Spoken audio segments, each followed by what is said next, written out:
we don't exactly expect your platoon to quite make it down into the village, and if y'all do make it, there probably won't be much left of you guys. You guys ran over a lot of IEDs, like throughout that mountain pass, and then when you and Derek drove through that minefield, we could see it from the aircraft above, from the heat signatures of the bombs in the ground. You can see them. Good morning. This is the JP Dinnell podcast, episode 15. And I am JP Dinnell. And as always, I have Lucas with me. And we have back with us the Mike Mitchell. What's up, guys? Hey. Hey, Mike. What's up, Lucas? It's good to see you, bro. I feel like it's been ages. It's been weeks. It's definitely been weeks. It has been weeks. But it was over the holidays, so it was like way too long. It felt longer than it really was. How were your conversations over Christmas? They were great, especially when the podcast dropped, like some of the conversations that came from that with me and my wife. Yeah, like budgeting about my birthday party. Appreciate you using your discretion and leaving that in there. So, yeah. And then the hair comment, I think I forgot a lot of things that we said, but the hair. Yeah. Oh, your haircut. TBI brain, not my haircut, but like, talking about like forgetting what your wife's hair looks like. Oh. Coming back in, those were the takeaways from the see, that's unique. I'm sorry. Here's what I would like to know. You don't have to be sorry. It was fine. How many podcasts into your podcasting journey, like where you were being interviewed, how many did you get in before Amanda stopped listening? Because our wives had a conversation that they don't really listen to our podcasts anymore. see, my wife's, I think, that's great. I don't know. She flows back and forth. She has listened to every podcast I've been a guest on. And she is listening to these. She just hasn't listened to all of them. So we'll see. I don't know. She's got a leg up on Kirsten, because I've got like 300 something podcasting episodes in the tank over the last few years, and I bet Kirsten has listened to less than 10% of them. Interesting. That's a lot. Well, I'm like, I come home and I edit them at home, and then I talk about them. So she's like, over it. Yeah, she's like, I feel like I've heard it all, and I intentionally have not talked to her much about what I do on the JP Dinnell podcast. And so she's like, actually, I am kind of interested in this one. Suspense. It's like, great. That's amazing. Here's the first episode. It's 2 hours long. Mm-hmm. Yeah. Yep. So that's comical. The haircut. I forgot. When I was listening to the episode and you said the haircut comment, I was like, I wonder how Emily takes this one. Like, obviously, your wife knows that you're a knucklehead. Like, my wife knows that I'm a knucklehead. Like, your wife, Lucas, knows that you're a knucklehead in a good, loving way. I mean, they're able to share some their days, experiences with the barber. That, like, you probably come home, she's like, "Oh, your hair looks great." Like, yes, I had it done. Or do you go like to a regular? Do you go to Troy's? Do I? Yeah. I don't get haircuts. Oh, okay. That's why it's so that's why long and that's why it's there. Yeah. Huh. I'm just. I avoid. I'm upset that I can only see the bottom of it today. Like, yeah. I'm sorry, pumpkin. Yeah. All right. Well. Okay. I'll just. I feel like we derailed early this year, or this episode, which is also this year. We've derailed early this year. I wouldn't say this is. I mean, we have been a part of derailments before. This is true. This is not a derailment. I'm pretty good at doing that, though. Well, I'm also holding off my comments until we dive deeper into some of the other stuff that I know we're going to dive into today, which is hard for me to not just let's open it up. But I didn't sleep last night. So you're so excited about this. I know. Dude, so we've gotten a lot of good feedback about your episode. I mean, the listeners that we have are absolutely incredible, and we are super appreciative. I mean, we have a good amount of people that listen, comment, and actually share with other people, which has been great. And the people that do that on YouTube as well has been helping with the ratings and rankings, right? Yep. Ratings and rankings. That's it. But I know that we barely scratched the surface of your time in the military. And I know, like you said, your time in the military was short, relatively compared to your buddies that had just retired or are still in. I have buddies. I was just talking to one of my buddies the other day from the SEAL teams. Actually, it was the night that Lucas, you and your wife came over. I told you about this. I got behind on getting the grill started up because it was going to be I thought a quick conversation, then 57 minutes later, I'm like, bro, I have to go, you know. But I'm sure you have some of those conversations with your guys from the Marines. But let's 2.5 hours on Sunday. Okay, yeah. Oh, geez, those are the best. You know, I owe my buddy a call back, so I just remembered him and I were texting yesterday. He sent me some pictures. Yeah, thank you, of our first platoon together. And pictures from inside an airplane we were getting ready to jump out of, and it was just like, I'm like, dude, what? That's I awesome. forgot I remember that those he pictures had, being taken. Yeah, and one of them was hilarious because him and I, the jump master was like right there, like looking at us, leaning in, and we're sitting there and we're holding hands, acting like we're terrified, and I'm like laughing at this picture. And I'm like, what are we doing? And I didn't say that in the text. I was just like, dude, these pictures are awesome. And he goes, dude, we were acting like we were terrified and trying to distract the jump master from Seth that was puking into a bag. Because I guess Seth, for whatever reason, it was like got sick, or I mean, whether he was hungover or just nervous, which I don't think it was nerves. But anyways, it was just funny, like that we were doing that to distract these guys from seeing him puking. Like he didn't know. Yeah, you know, and I told, well, actually, I don't think he did, because. And I was telling that to Amanda, and I was showing her the picture, and she was dying laughing because she knows this guy, and she knew Seth as well. And then she asked me a question. I was like, you know, I don't know, and I don't remember, and I'm sure our listeners can help, you know, in the comments. But do you remember anything in the military, like if you were in a plane and if you were puking, were you not allowed to jump out? I definitely wasn't allowed to jump out because I never had a parachute on. Oh, well, that's a good reason not to We jump weren't cool out. enough to have parachutes. Oh, okay. See, there goes that. Okay. Where They're like, he's you're welcome to jump out. Yeah, just go for it. And Okay, once it's like, never You just mind. get hung You're by not- a rifle on yeah, the yeah, just back into the plane. Just hold it. yeah, All right, you're so not valuable enough for to- all my airborne brothers and sisters out there that are static line and free fall qualled. This was a static line jump, and we were trying to keep them distracted from our buddy puking in the airplane, and I don't remember why. I don't know if we were just trying to keep them, but Amanda asked that question, and it just prompted that thought in my brain that I just couldn't answer. I can't answer it for you either. Well, you know, I like your honesty of like, well, I never was able to jump out because I was never given a parachute. I was never cool enough. Yeah, it was just I wasn't valuable enough to have a parachute. You didn't get that school yet. Yeah, All right. yeah, I wasn't invited. Wasn't invited. It was a liability. Once again, balance, all that stuff. Yeah. Oh, I would have liked to watch you like waddle out of an airplane with all your gear on towards the tail, trying to jump out. I'm sure They can roll you out. It's Yeah. funny when guys trip and fall on the ramp and they just push them out. Yeah, I mean, I've seen people roll off, you know, just like fall and violently fall and hurt themselves and roll off like in pain. No, thank you. All right, what do you want to jump into, my man? I mean, the last story you left us with was comical. Riglet, yeah. Yeah. That made the rounds. Okay. I got some calls on that. I haven't heard from Riggs, but hadn't heard from Riggs. He's one of those guys that kind of like just went dark. Okay. You know, when you get out, like he was, I don't know where he is. I think he's in Thousand Oaks, California. I hope he's doing well. Yeah, But, let's go. Hope the story brings him out. That would be awesome. But yeah, so shoot, what do you guys want to? What's next? I mean, so if you want to go chronological order Yeah. of that deployment or anything like leadership, like lessons that we can pull from. I mean, there's good and bad on every deployment. There's Sure. good and bad on every workup. There's good and bad coming home from a deployment. I mean, there's good and bad in everything in life. That's why I always like when people like we'll talk to us at Echelon Front, and I'm sure you've gotten it, obviously, as people know that, you know, you did your time in the military, is they just assume that the military is perfect. They're like, you don't. One of my my favorite comments that I get at Echelon Front, and I know you'll laugh at this or find it comical at least, is you don't get what it's like here. We're a bureaucratic company, and I'm just like, have you ever heard of the U.S. Navy? Like you want to talk about bureaucracy? Talk about stepping on someone's head to make it up to the next round. Like, Yep. I think the military's worse at it in some cases.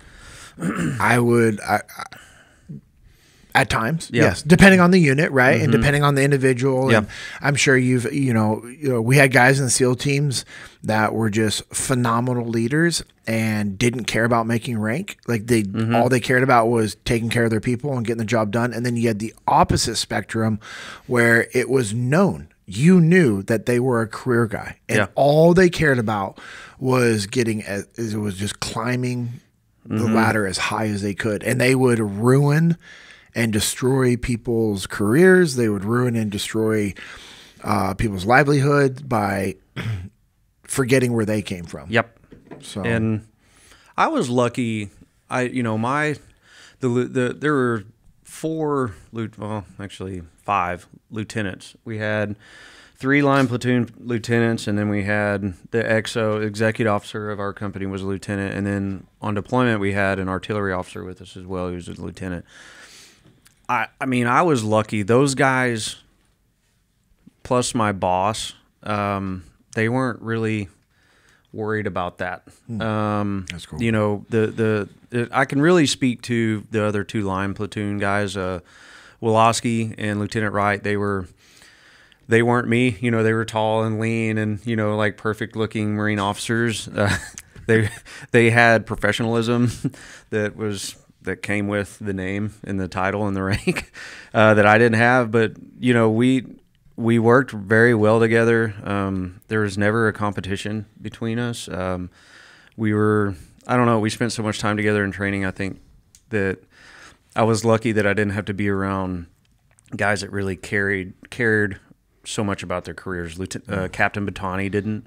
I mean, obviously they care about their careers. They care about doing the right thing, but he was not like worried about, oh, well, I got to check these boxes to make rank. And a good example of that is like, when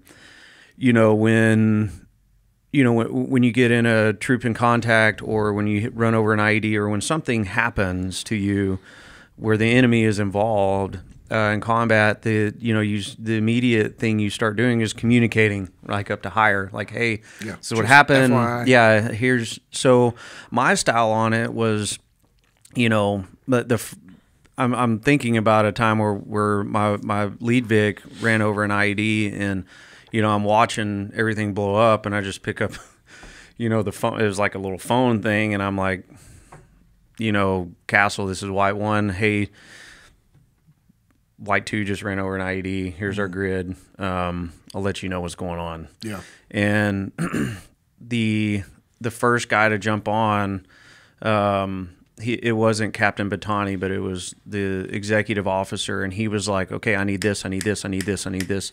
I need to get these reports to higher now.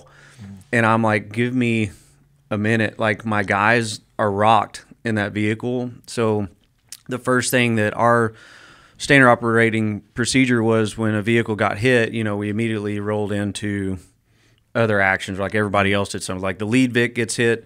I did this, White 3 did that, White 4 did this, Do you guys call them immediate action yes, drills? immediate action drills. Yeah. Okay, cool. So I needed you to remind me of what that was, because I can't remember. Immediate action drills. So the vehicle that got hit, they have their own immediate action drills. So whoever's available, whoever can, if possible, get out of the vehicle, grab the minesweeper, and start sweeping around the vehicle. Cool. Because you have primary IDs, but there were secondary and tertiary IDs that were meant for the guys running in to give help. And so, we're doing our drill, and I'm watching the guys. We got light contact. It was a complex, but not like super complex ambush, right? So, there's guys shooting at us, but they're kind of bounding away. There's only a couple of them, so it really wasn't a big deal.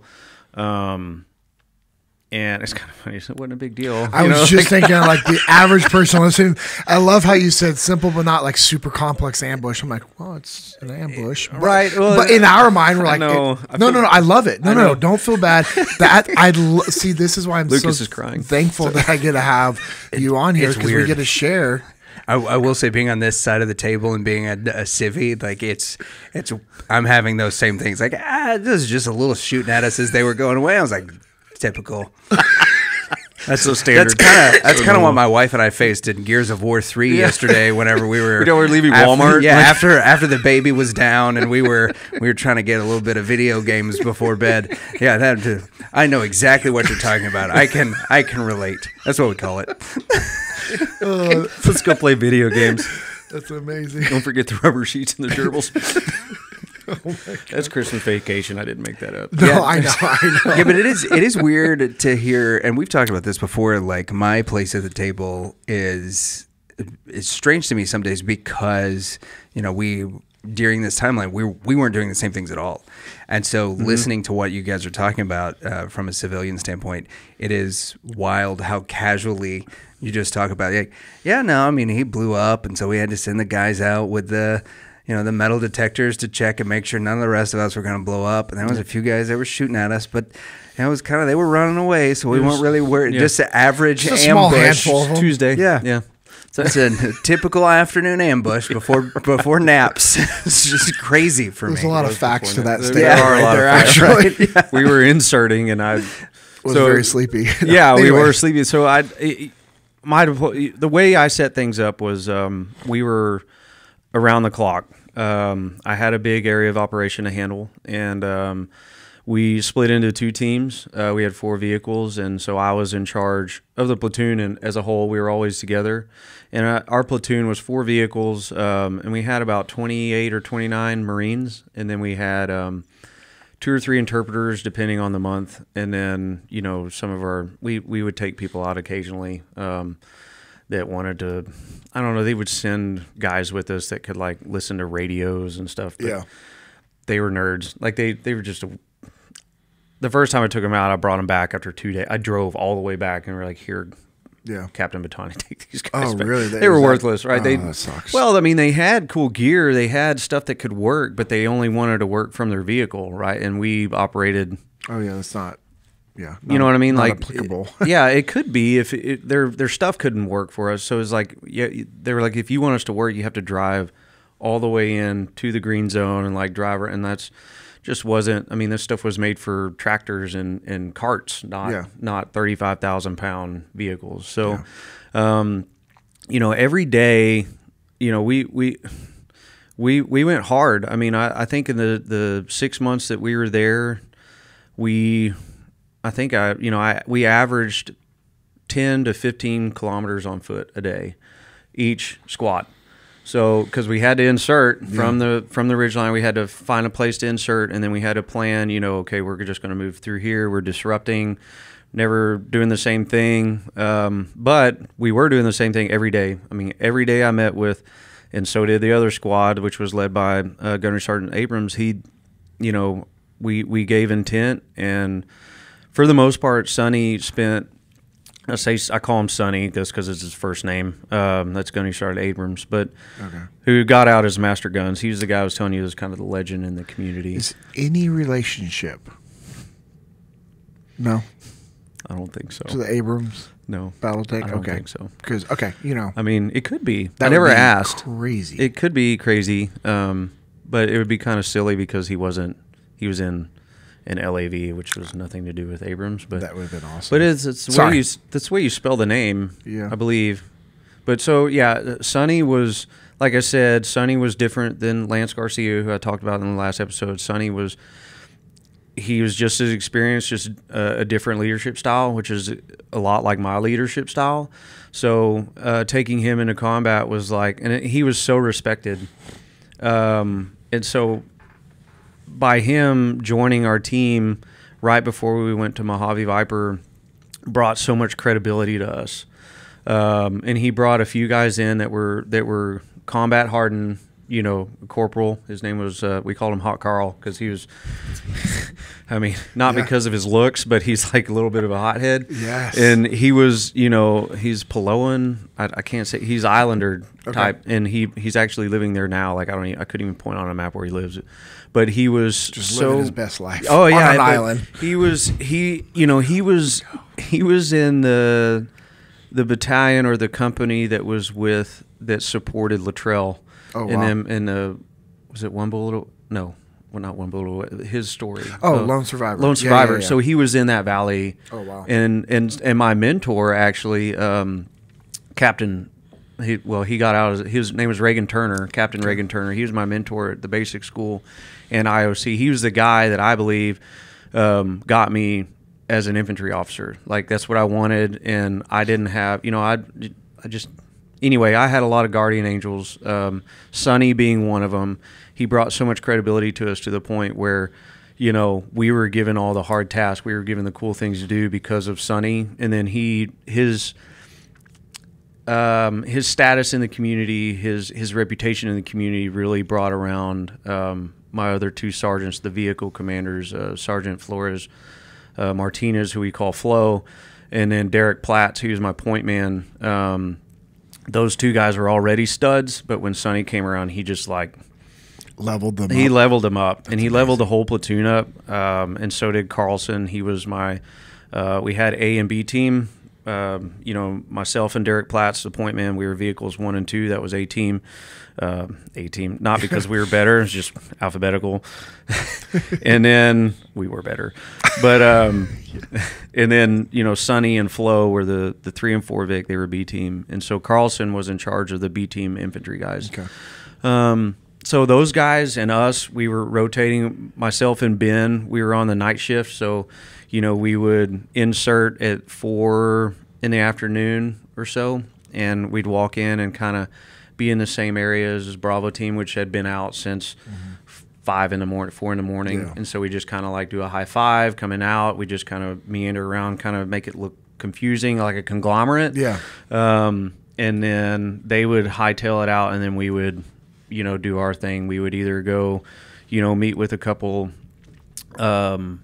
village elders, and that every day I had multiple meetings, shuras with elders, mullahs, which in that area of Afghanistan, the mullahs were the religious guys. They were the pastors. They were in charge of the mosque and all the religious stuff that was going on.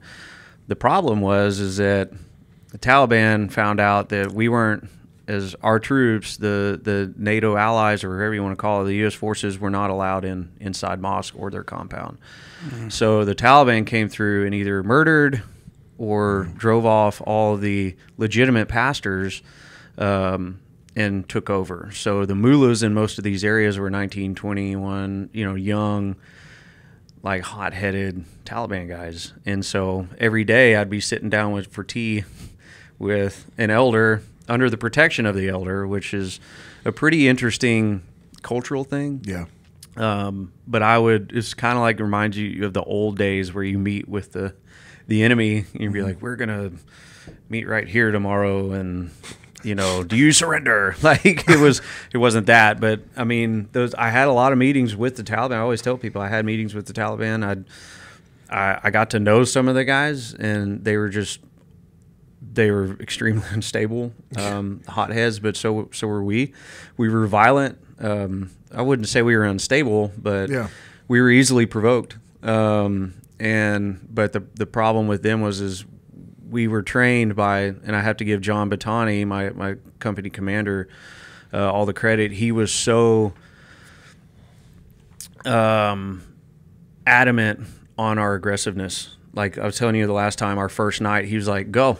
Get out." That's awesome. You're here, let's go. And so his aggressiveness and his trust in us empowered us and gave us confidence to go out and do our jobs, because there's a little bit of hesitation, right? I don't really care. Even, I was talking, the guy I was talking to a couple of days ago, he's Gunnery Sergeant Marsock, and he's still saying stuff like, that's the same tier as you guys, right? Yeah. I believe so. And so those guys are studs. Yeah, doing some crazy stuff, and he's still saying stuff like, there are nerves, and our leadership still gives us the aggressiveness of our leadership allows us to, and it's, I used to tell people, so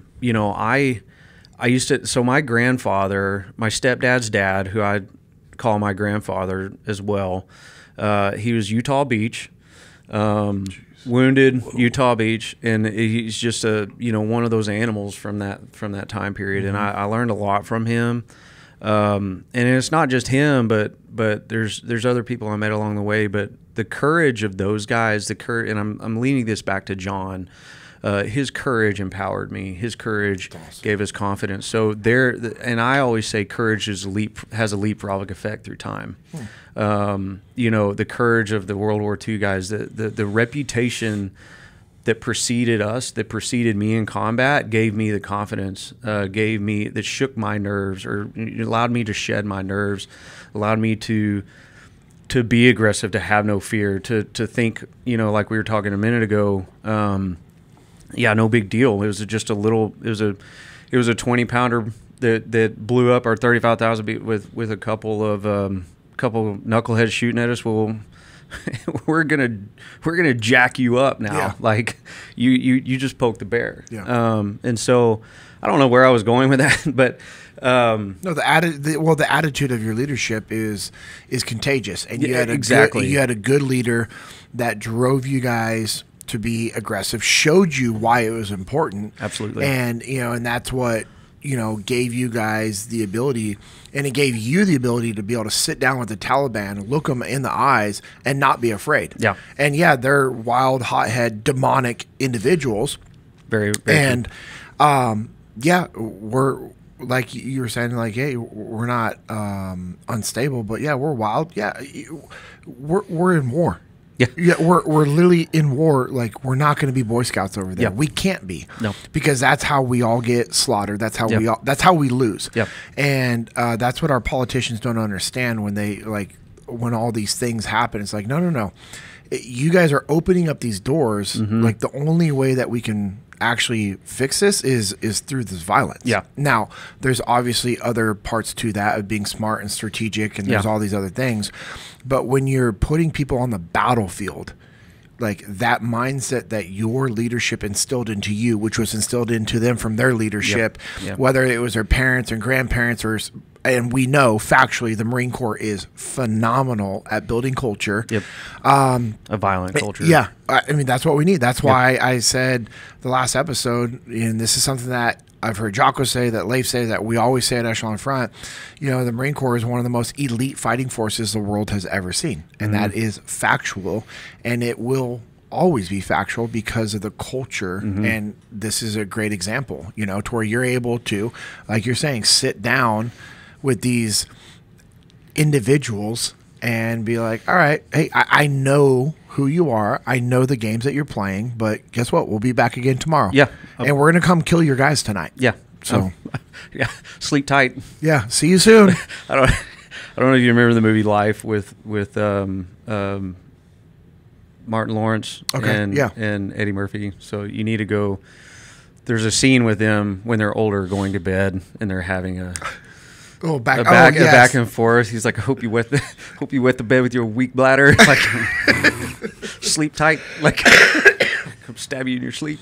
Like, which is what we would do. Like, I would play. You want to talk about like mind games, mental games, just jacking with people. That's what I did. Yes. I mean, I had so much fun, just messing with these guys, and if they were considered the local populace, but they were in bed with the Taliban. Which, can you blame them? No and yes, because everybody has a choice to make. But when you have a pistol to your head and they're threatening your family, you have no way of. You're making less than $500 a year. Growing pot or opium for a living. It's just. It was unfortunate, but at the same time, it's me or you, and it's going to be you. Yeah. So I would sneak up on guys. We would sneak up on guys all the time. We would lay, on the paths at night, and we were superior. We had superior gear, so that just made us superior at the time. Yeah. We just really owned the night. Yeah, we did. We'd own the night mainly because of gear. Yeah. Like it was cheating, but we still own it, and we still made noise But yeah, we would do. I had so much fun. It just goes back to your childhood and the things that you were raised with. So like my stepdad taught me a lot as far as hunting goes. My grandfather taught me a lot, and all those tactics. Like I just think back of my stepfather teaching me how to still hunt, and which is basically walking, but taking a step every minute or every 2 minutes. And then eventually, you know, if you're quiet enough, if you do things right, the wind is right, you can walk up on an animal will walk up on you and they won't know it. So all those things going back to childhood, and then all the things that we were taught obviously comes into play. But we were just boys having a whole lot of fun with a whole lot of gear. You know, were there hard parts, were there challenging parts? Yes. You know, I remember one of the Taliban, one of the mullahs, quote unquote mullahs, we were in a meeting and he said, "I'm not afraid of you." And I said, "That's cool. You should be, but that's fine." He goes, "No, I'm literally, I think we should fight." And I said, "Like right here?" And he goes, "Yeah." And so I like start stripping my gear off. And Ben, my sergeant, it was me, Ben, and my interpreter. That was the only people in this building or in this little hut. I say building, little mud hut. And then, you know, Elder, a couple other guys in this mullah. And so I'm stripping my gear off. I'm like, "Let's roll." Yes. And he's like, "Yeah." Ben's like, "No, no." And I'm like, I'm about to jack you up. Yes. And you know, he was like, "No, that's not what I meant. That's not what I meant." And I'm like, "Of course that's not what you meant." Yeah, of course. And he goes, "No, I'm gonna bring my guns and I'm gonna bring my men and we're gonna jack you up." I'm like, "Even better."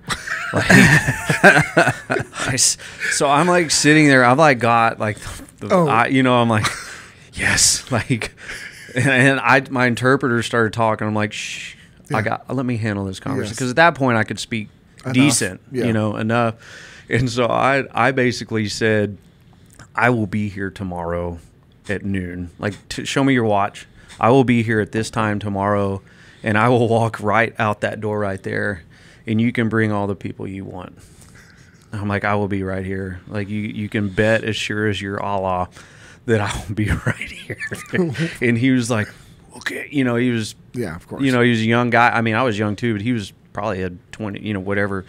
And so Ben is like, "All right." Like, you would think Ben would be like, "That was not okay." And he's like, "Yeah, like, here we go." I walk out and like, I'm telling the boys about it and they're like, "Yeah, that's right." And so the next day I'm like, "We're going back." And I told my boss about it and he was like, "Yeah, can I come?" Like, "No, sir, you're a long way away." Like, he's like, "Oh, I'm coming." I'm like, "Sir, please don't. Like, it'll make it complicated. Like, I don't want to.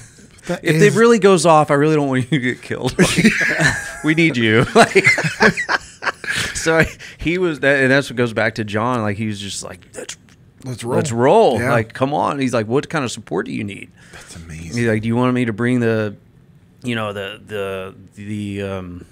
duck, not the Apaches, Cobras?" Yes. He's like, "You want Cobras? I mean, what do you want?" And I was like, "I think I got it." He's like, I've got enough." He's like, "You're getting Cobras." I was like, "Okay." He's like, "This is all over chat, right?" Like, and so we roll back the next day with like, just rolling deep. Like, I was like, because the guy was saying, he's like, "I'm not afraid of your guns, like your machine guns and your this and that." I'm like, okay. So I rolled back. Like, we rolled back with 240s, like big machine guns, like AT4s, like the rocket launchers. Like, we were totally not ready for a real fight because like we had all these weapons that were like not employable in the area that we were at. We were just trying to show how big we were, right? So luckily, I only did that. Well, I'm not saying we were. I didn't leave ourselves open to get slaughtered, but we were just showing. It's a show of force is like a real thing. Yeah.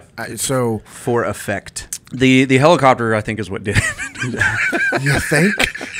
Could you imagine talking crap to some dude and you're like, "Cool, I'm going to get in a gunfight. Hey, you know what? I'm not afraid of his machine guns because we've got machine guns." And and then all of a sudden there's a Cobra on station. You're like, "Hey, man, I thought we were just joking. Aren't you going to take your gear off and go hand to hand?" So if I would have had you or one of your teams with me in that meeting, I probably could have said like, "Can we?"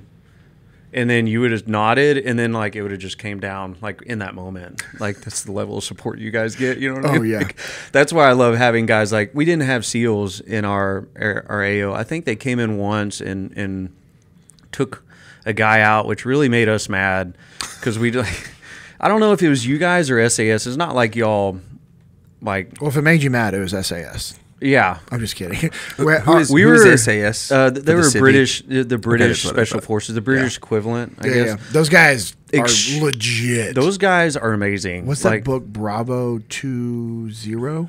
It's an old SAS book, I believe. It's Bravo 2. I wouldn't know. Man, I know I'm pissing somebody off right now for screwing up this book title. I'm sorry. I read this book. Put it in the comments. Yeah, please, on YouTube. Before I went into the teams, I had multiple people say, hey, you need to read this book. And then when I was a new guy in the teams, they're like, this is one of your mandatory reads. Yeah, that and Gates of Fire and... Good book. Anyway, sorry. So SAS Yes, or SEALs. Bravo 20 is the name of the book. Oh, yeah. way to go. Andy McNabb. Yeah, it's a great book. He was in very the English Gulf War. What those guys did was pretty impressive, and the gear loadout. Yeah, there's a lot of also lessons from in that book from just like pretty bad failures. On their part. But anyway, so somebody gets taken out. Somebody gets taken out. You know, we did all the legwork for it. You know, we built the package, and we're like, we're gonna take him out. Like, we hated this guy, right? He was a punk. Like, we were just so excited, and then all of a sudden, like, I'm pretty sure it was I'm not gonna point fingers because it was a intentional hit, and it was very, very quick. And it was so quick that I didn't really even know about it. So like we found out like the next day, they're like, oh, so, you know, HVT number blah, blah, blah got hit. And I'm like, what? I think I'd like, no, that's our package. I know. Go through my notes. So I'm like, no, like I'm sitting there like so mad, and Sonny comes up and he's like, what you doing? You know? And I'm like, I don't want to talk about it. And he's like, what? And I'm like, HVT blah, blah, blah got hit. And he's like, no, that was our guy. And I'm like, he was our guy. He was our guy. Somebody else got him. Now he's in hell. Yeah, now he's somewhere else. And it's kind of, you know, same team, same fight. Who cared? Like at the time, it's I easy was for us to butthurt. understand that now. Yeah, I mean, I was so mad. Yeah, same team, same fight. One team, one fight, which is factual. Yes, but it's so easy. As you're telling the story, like all I'm thinking about, like, man, okay, let's just say it was the SEALs. And we came in, we hit that guy. Just a simple conversation with whoever, you know, which requires extra work to figure out, hey, who put together this package? Yeah. And then just reaching out to the leadership and saying, hey, you know, higher ups are tasking us with going and hitting this guy. I know you've developed the package. Would you guys like to support? Are you capable of supporting? Or it might be one of those things where it's like, hey, we got directions to go hit this target now. We hit it. Thank you for all the hard work that you did. Yeah. We're sorry that you didn't get to play. Yeah. Please tell your men we're internally grateful for all the hard work that they did. Exactly. That possibly could change the attitude. No, it would 100% change the attitude, But right? Like we're still butthurt that we didn't get to like do it, but it's like there's a difference between butthurt and like you know, pissed. You know, so it's like and you guys were pissed. We were pissed, and it's, for sure. you know, there's plenty of stories of stuff like that happening, like chasing a vehicle through the desert for a long time, and then a cobra coming out of nowhere and just obliterating it, and we're like, hey, no, like let us do it. And she comes across and she's like, whatever her call sign was, and then we see her go up. You know, because when a helicopter goes to attack, something on the ground, they'll go up and get altitude, and then they'll come down at an angle. And we see her go up, and it's like all of our collective heads going. Angle of approach, right? Or yeah, something like angle that. of I don't know. Of angle attack. of attack. No, angle of attack. Maybe it's angle of attack. I don't know. I'm a pilot. I should know all those things, but yeah. So we see her go up, and then we're all just like, and then all the stuff goes out, and we're just like, she did it. And then, you know, she goes, and then she goes, target, you know, gives a battle damage report or something like destroyed. We're headed back to base, and we were like, oh, super. We're just going to go do a 24-hour battle damage assessment. We're just going to clean up all this crap, bag everything, like do fingerprints, eye print, you know, like all this stuff. And we're just like, you just completely destroyed the next 36 hours of our life because we can't do our job now because we kind of wanted to talk to them. Like, it's kind of like the Will Smith scene in Dead Men Tell No Tales. Yeah, like what was it that him and Martin Lawrence used to do? It's the second one in Miami. Bad Boys, and Will Smith killed that guy, and Martin Lawrence was like, "Hey man, hey, why don't we ask him what he has to say?" And he's like holding him. He's like, I guess he doesn't have anything to say anymore because you killed him. Like, like we. You want to talk about, like, once again, the reason why we are so effective and so violent is because things like that happen to us all the time. So when we do have an opportunity to really like unleash. Yeah, that's why when the Taliban's like, "Hey man, I'll fight you," you're like, "Oh, I've been waiting for this." You're like stripping your gear off. Like, and it's like, no. I'm like, well, you guys. They talked about their some sort of wrestling. Yeah, judo. They did something that they were really proud of, and I was just like, okay, well, let's see it. Cool, let's go. Let's. I challenged an elder once. He was a friend, right? Yeah. He was old school mujahideen, which is like the guys that we hired back in the 80s or 90s to fight against Russia. Okay, yeah, the Russians. Yeah, we helped them. So this dude had bullet hole scars on him. Like, he was a legitimate dude that I trusted, that we could trust. He's like, give me weapons, give me whatever, like, give me a few guys, like, I will take you to all these people and, handle all this stuff. And I'm like, I love you. And but we almost wrestled one day, not out of like anger or spite, but we were just talking like, oh, well, I do this, I do that. And I'm like, well, I've never really heard of what you're doing. Let's test it out.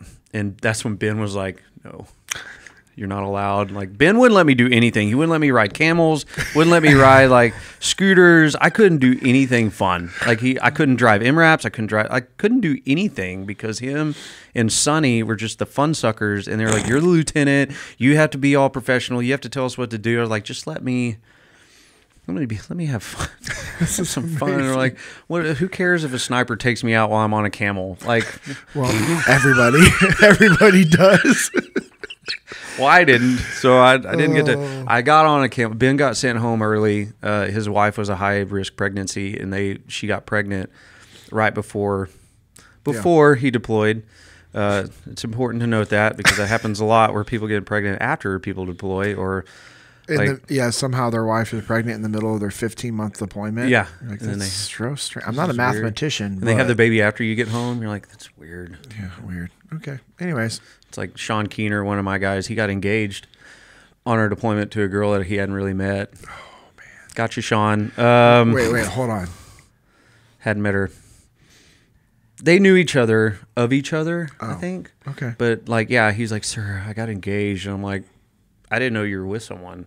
Because that's the level of depth you have to go as a leader in the Marine Corps, is you have to control these kids, like their purchases, their life decisions, because they'll do things because they're so beaten down by the Marine Corps that they'll make decisions out of emotion. Like, I'm going to go buy a car just because I've had a bad week. I'm going to go buy a car at 22% interest rate, and that happens a lot. So, anyway, Ben got sent home early because his wife was a high risk. They'd already had multiple miscarriages, so he got sent home. I don't know, 30 or 40 days early. Yeah. So when he left, it was game on. Like, I did all the things that I wanted to do that I wasn't allowed to do. You and Seth would have gotten along so incredibly well. Like, as you're saying these things, I was literally just like kind of chuckling on the inside thinking, oh, there's multiple times we had to stop Seth from doing stuff. Like, sir, you're the platoon OIC. You're the officer in charge. You can't do this. Like, why? And I'm like, sir, like, you can't do this. And I'm also under the clear understanding that Seth stopped me from doing a lot of stupid stuff. He also is the main reason why I stayed in the Navy until I chose to get out, which we can talk about another time. Yeah. But as you're talking, I'm like, oh my gosh, you and Seth would be best friends. Like, you and Seth would be absolute best friends. Terrible to work together. Terrible Terrible for you guys. You guys would have like no hair. Like, I swear I stressed my guys out so much because I wasn't like, the dumb lieutenant that like looked up at the time that you're not supposed to, but I was a little cavalier a little aggressive, you know. That's what we need. We need good leaders like that. I agree. I don't really think, you know, that we all joked about. I would like pretend like I was going to do something stupid sometimes when, you know, in the safety of our own stuff. But they're like, just stop. But I have to give my Marines credit because they could have treated me different. And, you know, just like we talk about leadership, we talk about new lieutenants, we talk about young junior officers, and being a guy with no experience, my guys, like, they took care of me. I mean, I'm not talking about like Ben, Flo, Derek, which they did. Those were my sergeants. And I mean, they protected me. They made sure I knew what I was supposed to do. You know, they helped me along. They backed me up. You know, Sonny, I mean, I can't say enough about Sonny Abrams. He's still my friend today. Awesome. You know, I really can't say enough about him, but he would back me up and wait. And we talk about his credibility. Like when I would do something, even he never really disagreed with what I did. And unless I just had no choice and it came from higher, and then he'd be like, "Sir, this is dumb." I'm like, "I know, I've done all I can." Yeah. But those guys, I mean, they took care of me, and even the junior Marines too. We were just one big weird family. You talk about my gunner, my vehicle corporal, Ginther, Matt Ginther. We called him Fred. We called him Red Fred because he's just like this red. His face was always red, and his dad's name was Fred, and so we called him Fred. So like, and it's awful. Like it's he was my gunner, right? He was my NCO in my vehicle, and so we spent the most time together along with Ben and Zach Fuller, who's the MARSOC guy. We spent so much time together, but Fred, I mean, he made sure that I ate. He made sure that, like, because I would do stuff and we would just go. And we joke and we have fun. You know, everything's lighthearted, but make no mistake. Yeah, we're there to work. I was there to work. I was there. We were there to dominate. We were there to ensure that we were not going to come home hurt or not come home at all, which we all can't control, but we're going to be the best that we can be. Yeah. So I don't want that to be twisted or forgotten about, that I wasn't just some goofball.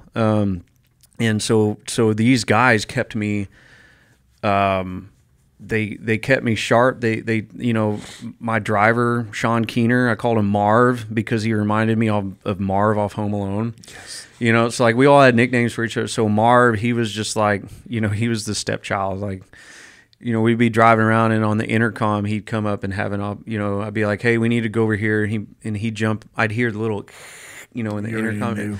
And I just immediately click and be like, "Shut up, Marv."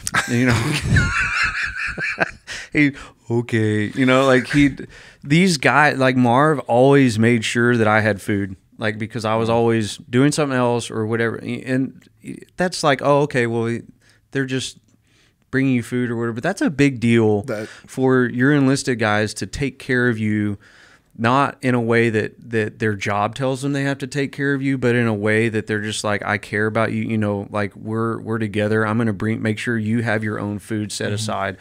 Your favorite flavor Rip-It is going to be here, and I'm going to beat Marv would destroy people to make sure that I got what I wanted, I got what I needed, not because I demanded it, but because he actually cared about the Marine you. Who he was. And then I mean, you talk about, Ginther is a guy that Fred, he saved our lives in so many instances with that LAV. He was so good with the vehicle, and he was trained by Lance Garcia and Sonny.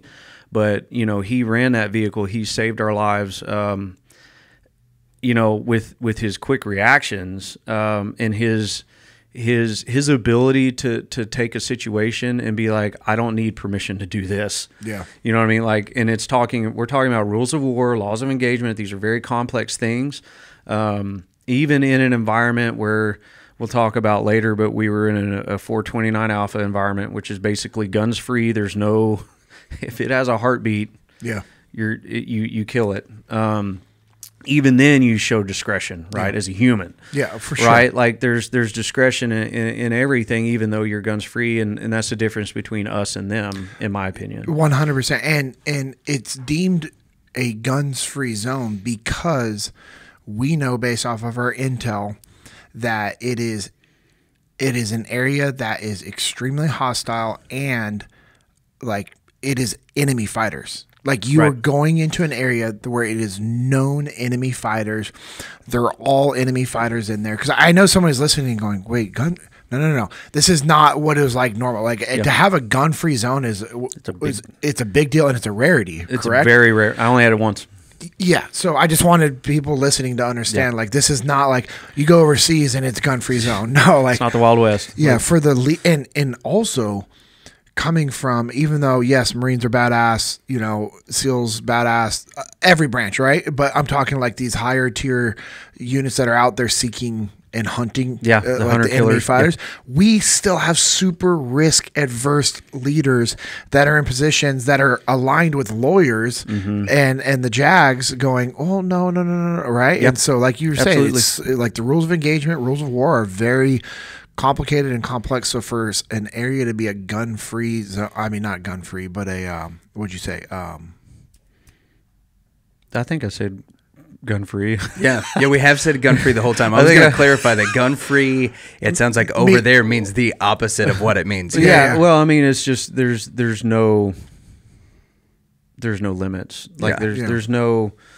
I'm trying to find the word that you're looking for. Well, you're going into an area where you know it's all military-aged males that are known enemy fighters, and if they're going to have weapons, they're going to have suicide vests, they're going to be, you know, maneuvering on you, they're going to be communicating with the other enemy fighters. Everything that they're doing in that area is to hurt and kill innocent people and U.S. forces. So you're going in there with saying, "Hey, we need to clean out this area of these bad people." Absolutely, and we, you know, there was a time. Well, we'll get to that later. That's towards the end of the deployment where we had that, which was a incredible story. But I was trying to think. I was going to tell you something about what was it? You're talking about the guy got you in and out of really bad situations. Yeah, Fred was one of those guys. And Fuller, he was the Marsoc kid. You know, he's not a kid anymore, but he's still my kid. Yeah. But you know, he was a Lance Corporal. You know, he was the guy. He was the game day. He's like he's my game day. Your game day Gandhi? Yeah, he's my game day Gandhi. Because they're like, those guys are machines, right? Dude. Like Gandhi, like I've never met him, but I see pictures of him. He is like, a machine. Yeah, like you look unnatural. Like, not that I'm not. No, I probably shouldn't have said that, but no, I get it. He's like, an animal, dude. Right? He's an like, animal. Still, I mean, he's I'm not an animal. saying he's unnaturally. Yeah, no, I get what you're saying.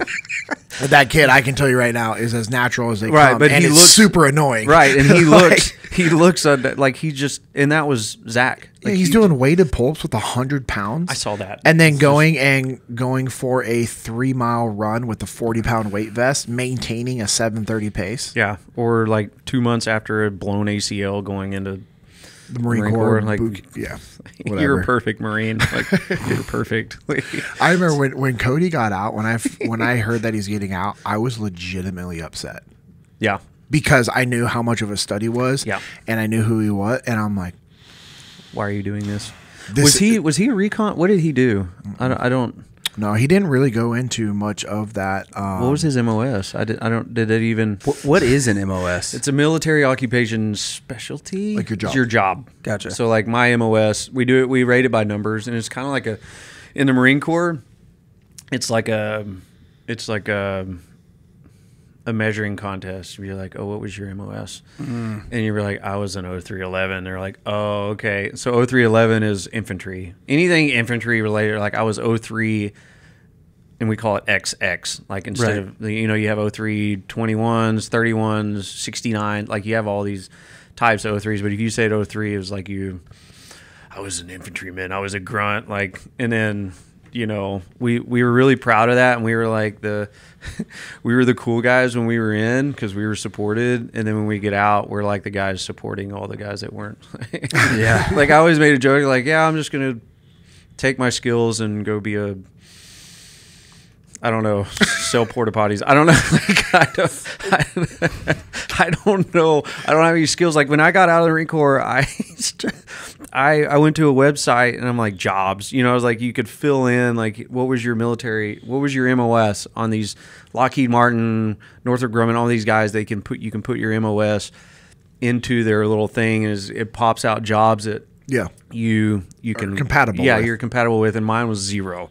Like I was like, okay, this is great. Well, that just shows you how stupid that system is that they have. Stupid. Yeah, they were stupid. But like that's kind of crazy. I didn't have anything to offer except for your leadership skill set, which every company needs. If you really want to get into my leadership skill set and my capabilities, this is another time, but we can dip on. I got a C in leadership in grad school at the University of Texas, Austin. Yeah, but it's a grad school.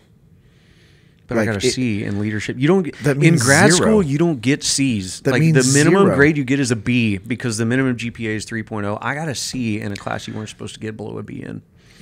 What in leadership? And how was that judged? Based off of your test taking abilities? Off a nerd, yeah. Okay, so yeah, your test taking ability. No, I know. I get what you're saying. I'm agreeing with you that the system is stupid. It's pretty stupid. I mean, it's so ridiculous. I'm a terrible leader too. The University of Texas football team got a C last night. Yeah, they got a D. What happened? I don't follow hockey that much. Oh, they lost. Somebody scored a home run like at the very end of the game. Oh wow! Yeah, home run at the very end. Yeah, of and then like game? Texas striked out or something. That's unfortunate. I think they and now they lost the World Series. Should have been there anyway. I mean. And now how many people are cringing listening to this right now? Now somebody's going to take all their Stanley cups. Wait, that you drink out of? Yep, those ones. Yeah.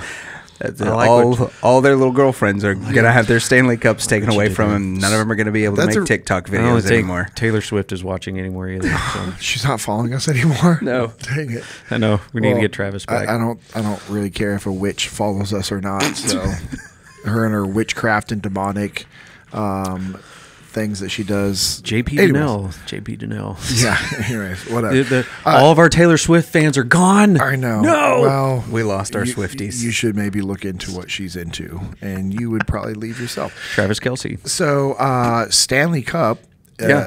Stanley as a company. I know we need to get back to what he's talking about. Stanley, like STA or SC? No, like the coffee cup. Like Stanley. Yeah. Yes. How does it know? That's my question. How does it know? How does it know what? How does it know?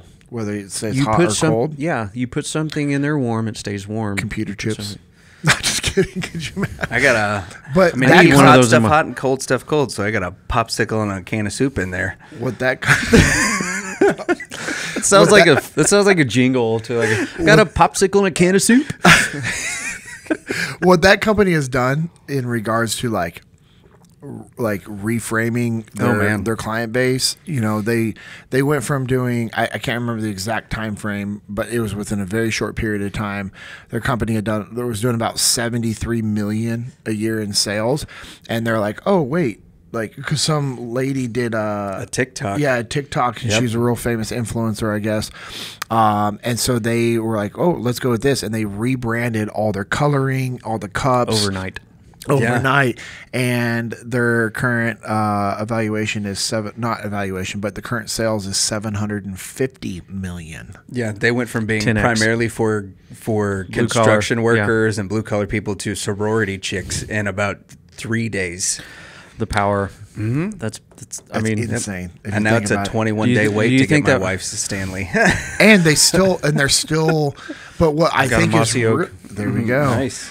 What with my wife's whatever on those are your initials. That's her initials. I know. What I think is cool though that Stanley did is they're still catering to their original client base. Yeah. They're just like, oh no, we're just going to expand. And so, all right, let's go back to you. Let's go back to man stuff. Let's go. Not talking about sorority coffee cups. All right. So back to I'd war. like to thank my mother-in-law for my sorority coffee cup that she gave me for Christmas. It was very nice. Yes, that is nice. I mean, they all get ruined immediately when they get put in a dishwasher anyway, right? Yep. So it's like that's the first thing that happens to my cups. They just go in the That's why, dishwasher. that's why they say hand wash only. Yeah, I know. It's called attention to detail, sir. I know. Sir, I don't think we're talking about me. Oh. Hey, we might have to edit that one out for. I know we try to keep everything just. Hey, not for my roll, sake, for but his sake. Yeah, like I'm just saying. I mean, none of mine have been ruined. I gave you the oop, and you took it home. So, I'm just saying. All right, good. But anyway, yeah. So now my as y'all both like seen. I should have joined in on that. So we're all taking a cheers. Cheers with your coffee. So yeah, my cups they keep cold things warm now. So. Cold things warm. That's cool. Yeah. So my coffee's freezing. It was warm whenever it spilled on my pants this morning in my lap. Why was that? Because you grew up watching Dukes of Hazzard? I was triggered. I got triggered by a text message, and I was humiliated that I showed up on time, or I was late actually, and I was 1 minute late, and so I got a text saying, "I beat you." Did I really beat an officer to a time hack? And so I just stomped on the gas, and I didn't let off until I got in the parking lot, and my coffee went all over my pants.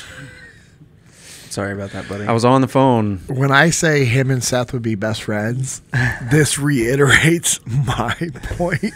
Because the amount of times we got Seth to do something funny or silly was just out of emotional, slight emotional manipulation. Yeah. It didn't take much. And the Marines were really good. Getting back to the Marines in war, they were really good at doing that to me too. You know, they'd be like, "Sir, I don't think," and I can't believe he just called you out like that, sir. Yeah, like I'm smart enough. The Taliban punk you. I know. Well, that didn't need. I immediately went to black on that one. But I was smart enough to know when they were playing me, but I would also play back, right? Like we would go out for, I don't know, 6 or 7 days at a time. I had buddies that would go out for a lot longer than that. I actually think Puckett went out with his platoon east. Was that Kandahar? Did you guys do stuff in Kandahar? Or did SEALs? Yes. You have the SEALs? Yes, SEALs. So he saw some funky stuff happen out there with you guys. Like he was out for like 60 days. Yeah, and depending on the part of Kandahar, for sure. Yeah. So whenever it's kind of funny, we talk about laws of war, rules of engagement. Rules of engagement, ROEs. Rules of guns. Entitlement. Rules of, I don't know. So, we had restrictions, right? So in our first couple weeks, we had a guy killed. He was number 1,000 KIA of the Afghan war, Jacob Light. He was a Purple Heart guy. He didn't even have, so this guy's a stud. So he had a Purple Heart, but did not, from Iraq, but he did not have the Iraq campaign medal. How was that because possible? he got hurt within 30 days of getting into Iraq. And then he got killed before 30 days of being in Afghanistan. So it's like we have a rule where you don't get the medal for serving in Iraq or Afghanistan unless you spend so much time there, which was, I think, 30 days or whatever it was. And so this dude, like, he gets wounded badly, and he fights his way back. And, like, I loved the kid. He wasn't in my platoon. He wasn't one of my guys, but we were out on, I don't know, 10, 15 clicks away to the west, and John Wolosky, it was another platoon commander, Red Platoon, they were out in the town of, I forget the name of the town.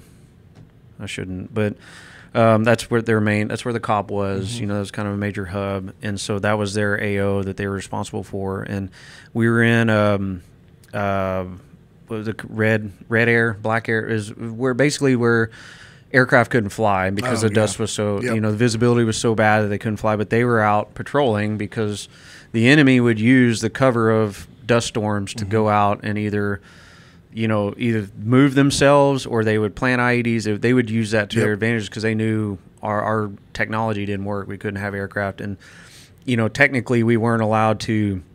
It's kind of a weird, in my opinion, I don't know if it's a stupid rule, but we weren't really allowed to operate without air. Yeah. Well, because of casualties. And so I get it, but I also they're moving, we should be moving too. 100%. Right? So, and I'll get into a really diplomatic, bureaucratic thing in a minute. But so outside of the guy who got wounded and didn't get the 30-day, that's ridiculous. Guess what? Purple Heart there should be a little disclaimer in there. It's oh, he didn't do 30 days. The reason why he didn't do 30 was because he was in Iraq. Oh, that's right. He got wounded. Yeah. He has a Purple Heart. And then he fought his way back into. And he could have taken the easy way out. He could have taken the easy way. He could have been medically discharged. But Jacob, that's who he was. And he's from Kerrville. And, if you were to look at my Instagram, you could scroll down. One of my first posts is me going to his gravesite. When I first came home, I went there. And that's it. The kid meant a lot to me. Even though he wasn't mine, we were still, there's 100 of us. So we were a close group. He looked a lot like Lieutenant Woloski. Okay. And so I had a thing where I was always trying to keep things light, right? So when we were back getting ready for war, we had inspections and stuff that stressed people out. And so the vehicles were getting inspected once and everybody was stressed because the colonel was coming through and everything had to be perfect. And it was just dumb. And I walked up to what I thought was Lieutenant Woloski and I just grabbed his hand. Because I would do that. I would just come up and grab your hand without you knowing it. And some guys would be like, oh, don't do that. And then some guys grab back, which you're like, what are you doing?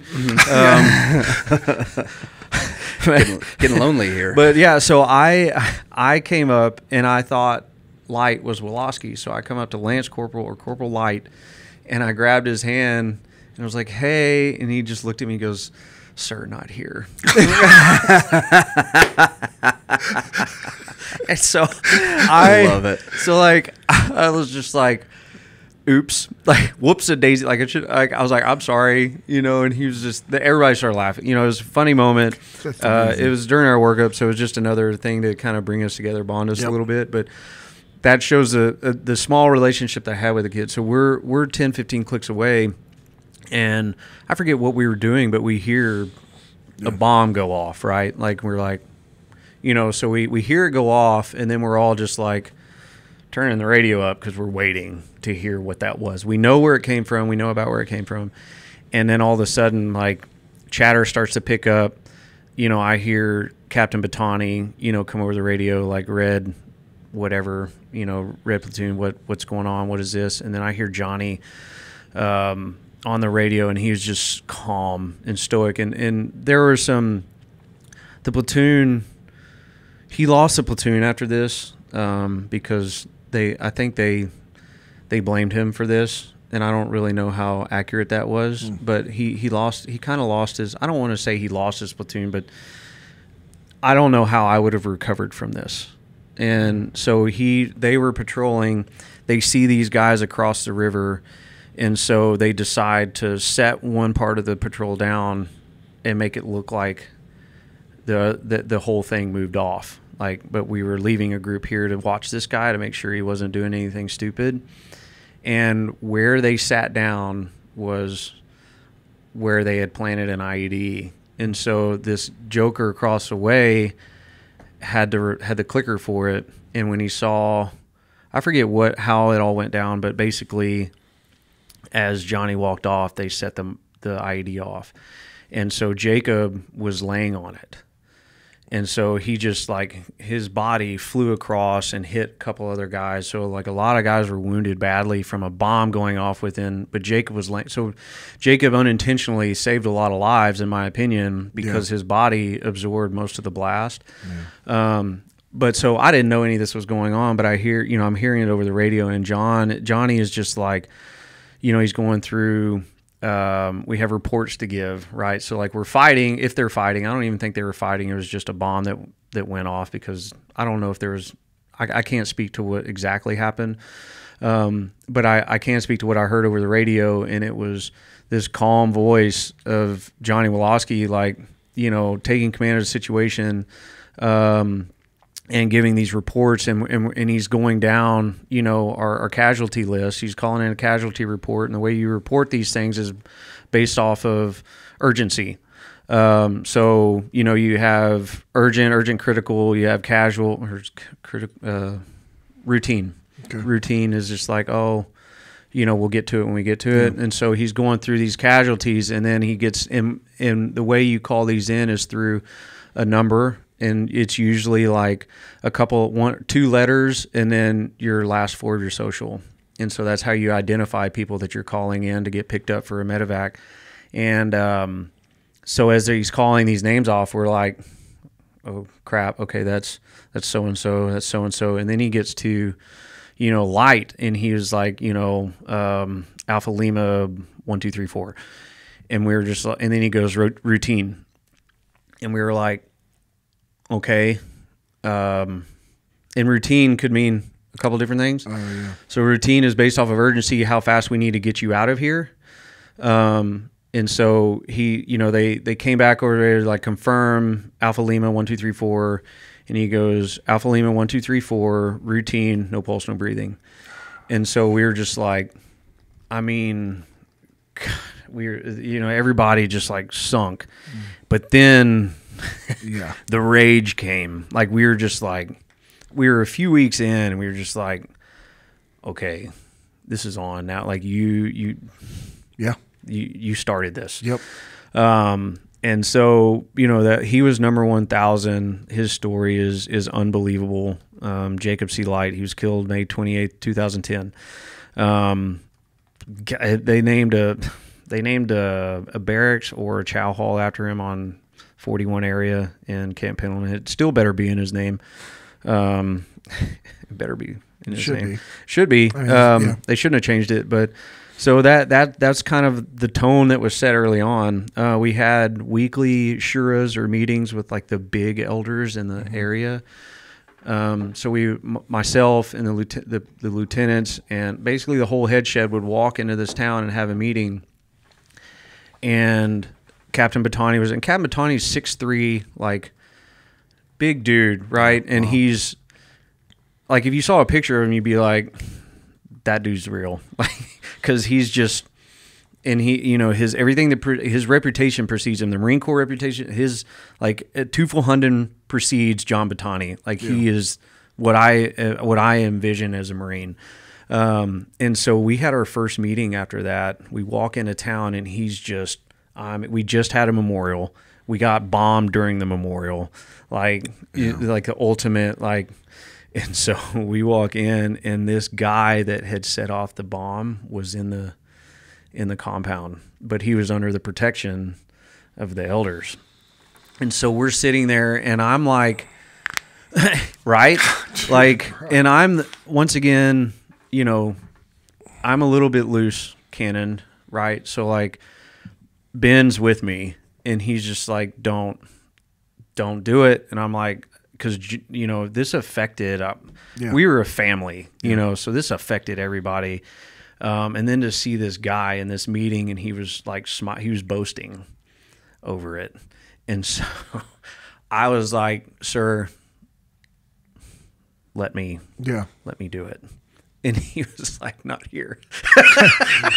You're like thinking, you're like, I can do 5 years. I can do, I happily, like, actually, years. I will get rid of all the witnesses. Like, I mean, like, so this guy's boasting, and Batani just walks up to this guy, like, and he didn't even, like, he walks chest to chest with him. And this guy's 5'8". Yeah. So John's like looking down at him, and I don't know what he said to him, but this kid, like, you could see the fear that came over him, because I really don't know what John said, and he wasn't even speaking the same language, maybe in tongue, I don't know, but whatever John non-verbally communicated to this guy, it was communicated. It was communicated, and I was just like, and then we left that meeting, and John was just like, he was like,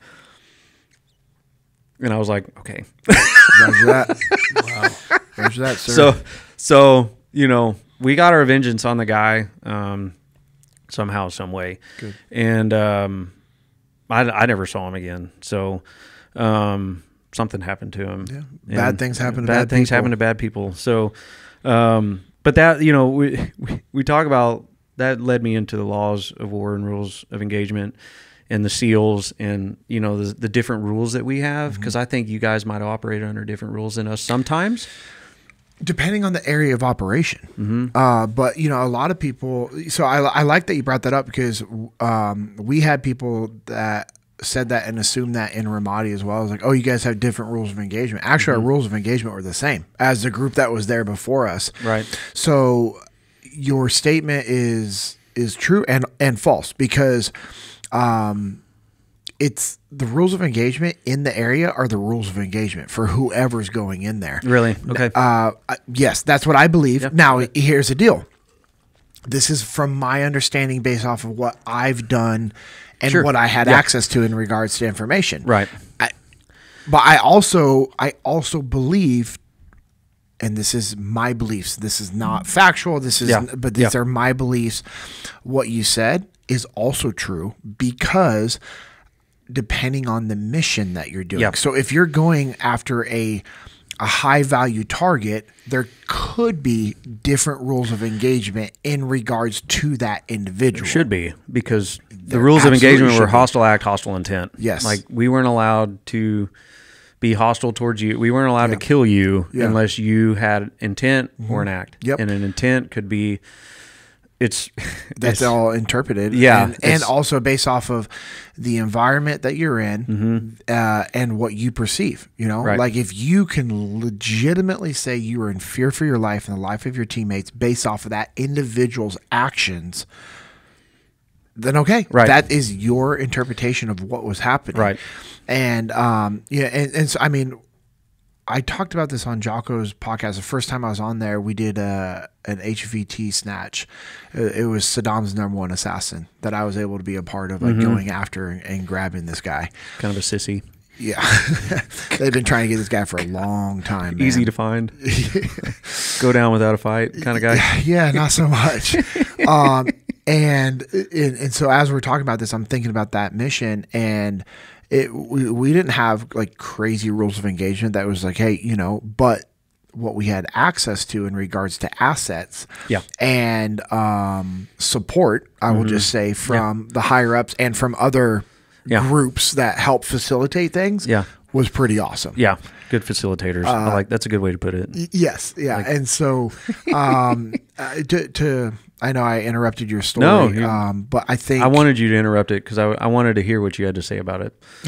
Because you guys operate, like, I don't want to say on a different level, but kind of on a different level than us. So, like, if you go to a HVT snatch or I don't know what you call them, we're going to go eliminate. We wanted them eliminated. So 100%. it's like, on those kind of deals, your ROEs have to be different because the guy's probably asleep or he's waking up or, you know what I mean? Yep. So it's like, we're coming in and showing hostile intent to you. Yep. So we're either going to force you to show it or not. So that to me is a gray line or an area where I think the rules of engagement probably need to be adjusted or just for a situation like in this spot, here's your, and I don't know if they briefed you guys before y'all go into missions, like here's your ROEs, or is that like a movie thing? So, like no, your rules of engagement are like, so do not fire until fired upon. Like, yeah, that's a movie thing because in those situations, those movies, those guys are just going and conducting that one mission. Right. When we were in Ramadi, it's like, no, we're going to be here for 6 months straight. It's like when you guys got to country, you're going to be there for 6 to 9 months. Yeah. Your rules of engagement when you showed up for that area of operation was ABC. Right. And, Jocko did a really good job of saying, okay, here's our rules of engagement, and then breaking it down to where it was so simplified that me, being the youngest, most junior ranking guy, even though I was put in a position of leadership, still being the youngest, most junior ranking guy, I understood what the rules of engagement were. Right. And even to the point where Jocko's talked about, he's like, hey guys, like if they're a bad person posing a threat, you kill them. If not, we don't kill them. right. It's That's really understood by everybody. That's really That's what it is. And what you was, couldn't make it any more simple. Yeah, and what was cool is because of the relationships our leadership developed with the Army and the Marines that were already there. When we showed up, they had been in the fight for a very long time. Right. We immediately were like, hey, what can we do to support you guys? Which I know is not common for SEALs I was about to say, that sounds like very opposite of what probably most of your interactions were with SEALs. I'm willing to bet. Yeah. Yeah. And so, again, leadership, right? Setting the tone. Like you were saying, your leader set the tone. Our leadership was like, no, we are here to support these guys. And this is how we get work. And it's the right thing to do. Yeah. And so we immediately went in. I mean, when we got to Ramadi, I want to say 1 or 2 days prior, 13 Marines had been ambushed and murdered in the streets. And the very first thing that we did is we went to their memorial service. Right. We didn't know them. Yeah. And it was like, no, our whole show force, all of our task unit was there to support them. And that set the tone of. That would set the tone with me. Yeah, for sure. All of a sudden, You know you're what I like, mean? wait, there's a difference in showing up and actually being there, right? Yeah, Like, absolutely. And you know what I mean? Like we can see that, and you can too. And yeah, everybody sees that. And we understand. Again, I love just when we get to talk about stuff like this because it's a great example of how powerful you can be as a leader. Not in a leadership position, but as a leader, leading up the chain of command across and down like you and your Marines did. Like you're talking about these stories of your Marines, and I'm like, man, these are great leadership lessons because these guys are like, oh, hey, boss likes this, rip it. You don't think we didn't do the same thing for Jocko and Seth and Leif? Like I still do that for those guys to this day. Yeah. And it's not because I have to, it's because I want to. Yeah. Because it's the right thing to do, because I care about them, because I knew that they cared about me. Right. And that's what rules of engagement are also for. It's to keep your guys safe and also to set parameters in which your guys can operate and go make decisions. And you do that because you care about your guys. Because if you don't set those parameters, you're dealing with you're opening up. You're gonna create a scenario that is not going to be a disaster. Yep. It could be. I mean, now there were times where I said, God, I hate these things. Well, right? Of like, course, you know, I wish because they knew what our rules of engagement were, so they could shoot at us and then be like, "Oh, oops," and then drop their gun. I don't and have then a weapon. Yeah, you we can't weren't shoot allowed me to now do anything. anymore. Technically, so it's like you got to trust the people around you, right? Like, I mean, well, we had good leaders in Ramadi. Like the colonel, when we showed up, he was able to modify the rules of engagement, not for us, but for everybody in that area of operation. And it was like, I believe, and I mean, whatever, it's 2006. If I'm quoting this incorrectly, like whatever, but I believe it was once bad, always bad. So if you, which is a beautiful thing, because that's what they would do. To your point, the blood of Jesus Christ. Well, okay, yes, we're talking. I knew we would get you to sing. I told people we were going to have you sing on this episode. Well, that was my way of getting it without giving it to you, without actually having to do it. I appreciate that. Go ahead. I'm sorry. I like that ping pong back and forth. Yeah, you were. It's going to be great to edit later. No, it stays in. He's going to take it out because he wants more. Oh, more cowbell. That's exactly right. What was I saying? Once bad, always bad. You were on a roll, because, man. like to your point, they would use our rules of engagement against us, and the leadership was like, no, once bad, always bad. If if they are attacking you, if they're shooting at you, if they're coordinating attacks, and you have a witness to that, and then you can verify that through the witness that was able to see that, and then they're maneuvering on you to go find another cache of weapons, because that's what they would do. Is they would use the weapons in the households. And like you were saying earlier, like I blame them, but I don't blame them, because they're coming in and they're saying, hey, you're going to let us use your house to attack the Americans. You're going to let us use your weapons. If not, I will kill your children. Yeah, and that's the good version. Yeah. And that's the good version of what happens. And we're not going to go into the other stuff. Nope. And I know you know that. Yep. And so that's the best case scenario is what the Taliban would do. And so these people are like, oh, hey, you know what? I don't know what's happening. I'm going to go take my family to this other room. You guys come in, do whatever, and then when you're gone, we'll just go back to normal. Yep. And that's what they would use that to their advantage. And luckily, we had leadership that was like, no. Like, you, okay, happening. Hey, once bad, always bad. Yep. And that really helped us turn the tide in Ramadi. And it's unfortunate that I mean, this is 2006. You're talking 2010. It just shows you why it's so important for leadership to communicate and for us to learn from other things. I can't hit that enough. Like, but I would use, we had Afghan Border Patrol, Afghan National Army with us. And they weren't really good people either. And so my first experience with them is your typical, well, I don't want to say typical, but the commander had his own T-boys, Chi boys with him. And they were not there for any other reason but for getting raped. I mean, it's really, and so we had to listen to that. These are our allies. So the guy that, that went to jail or prison for it, I forget who it was, but he just got sick of it and he killed the guy. Yeah. One of our guys. So this is the kind of crap that we're having to deal with from our allies. Quote unquote, our allies. We're having to live with these people. We're having to listen to this stuff when we can't do anything about it. And so, I had a real problem with that. As did everyone else. Yeah. And even, Baton, my leadership had a problem with it, but it's like my hands are tied. I can't physically, because John was just as irate as the rest of us. And John taught me, he's like, use them. They don't have rules.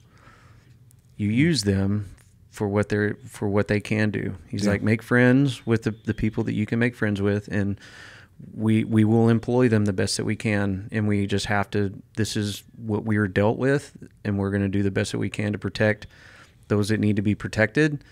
But in the meantime, employ your weapon system. And so we did. And so like when I had cases where I was bound, I didn't have a SEAL team to come just schwack my guy. SAS, I'm sorry, SAS.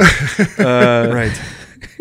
I would employ, I would get to the little captain or whoever it was, and I'd be like, hey, this guy's giving me a problem. I bet you can't handle this.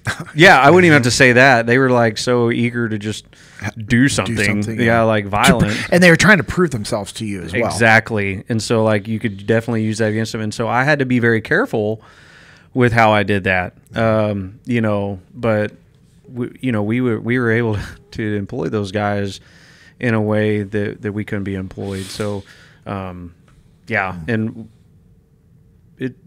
so it's a different story for a different time. But you talk about the atrocities that happen in combat, and that's one of them, which is your allied force. You can't control everybody, even if they're your allies. Oh no! And you just, I think one of my not my Chi boys, but he was out on patrol with us, and he shot himself in the leg, cleaning his weapon system, which I found just unbelievable. But shot himself point blank with an AK in the leg, and I honestly, we addressed the wound, we got him out of there, but I was worried that he wanted to just die. I thought he was trying to take his life, because he was badly abused, even on patrol.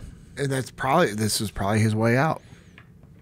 That was his. Yeah, I mean, these guys were just, and my interpreters, unbelievable men, smart men, patriots to their country, hunted down and murdered after our exfil.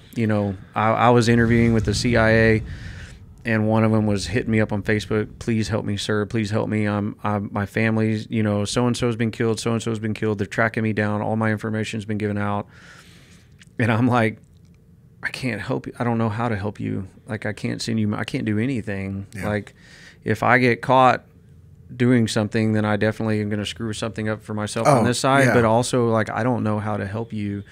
And so it's just a lot of hard things, and we talk about guys getting out of the service and having problems. I think some of this stuff is part of it. The things that it's not just the bullets coming back the other way. It's the things that you have to see and witness, and just it's almost like you have to detach yourself from certain things, and then you don't know how to process it, and then it starts to come back later. And that's what people don't like the rules of engagement and laws of war. I wasn't a fan of them all the time, but they were a protection, and I used them as a protection for my Marines for later in life. Yeah. It definitely has helped them later in life. You know, we've had suicide is a real thing. I've lost in my platoon one. He killed himself. We're really close to his anniversary date. He killed himself in January of 2018.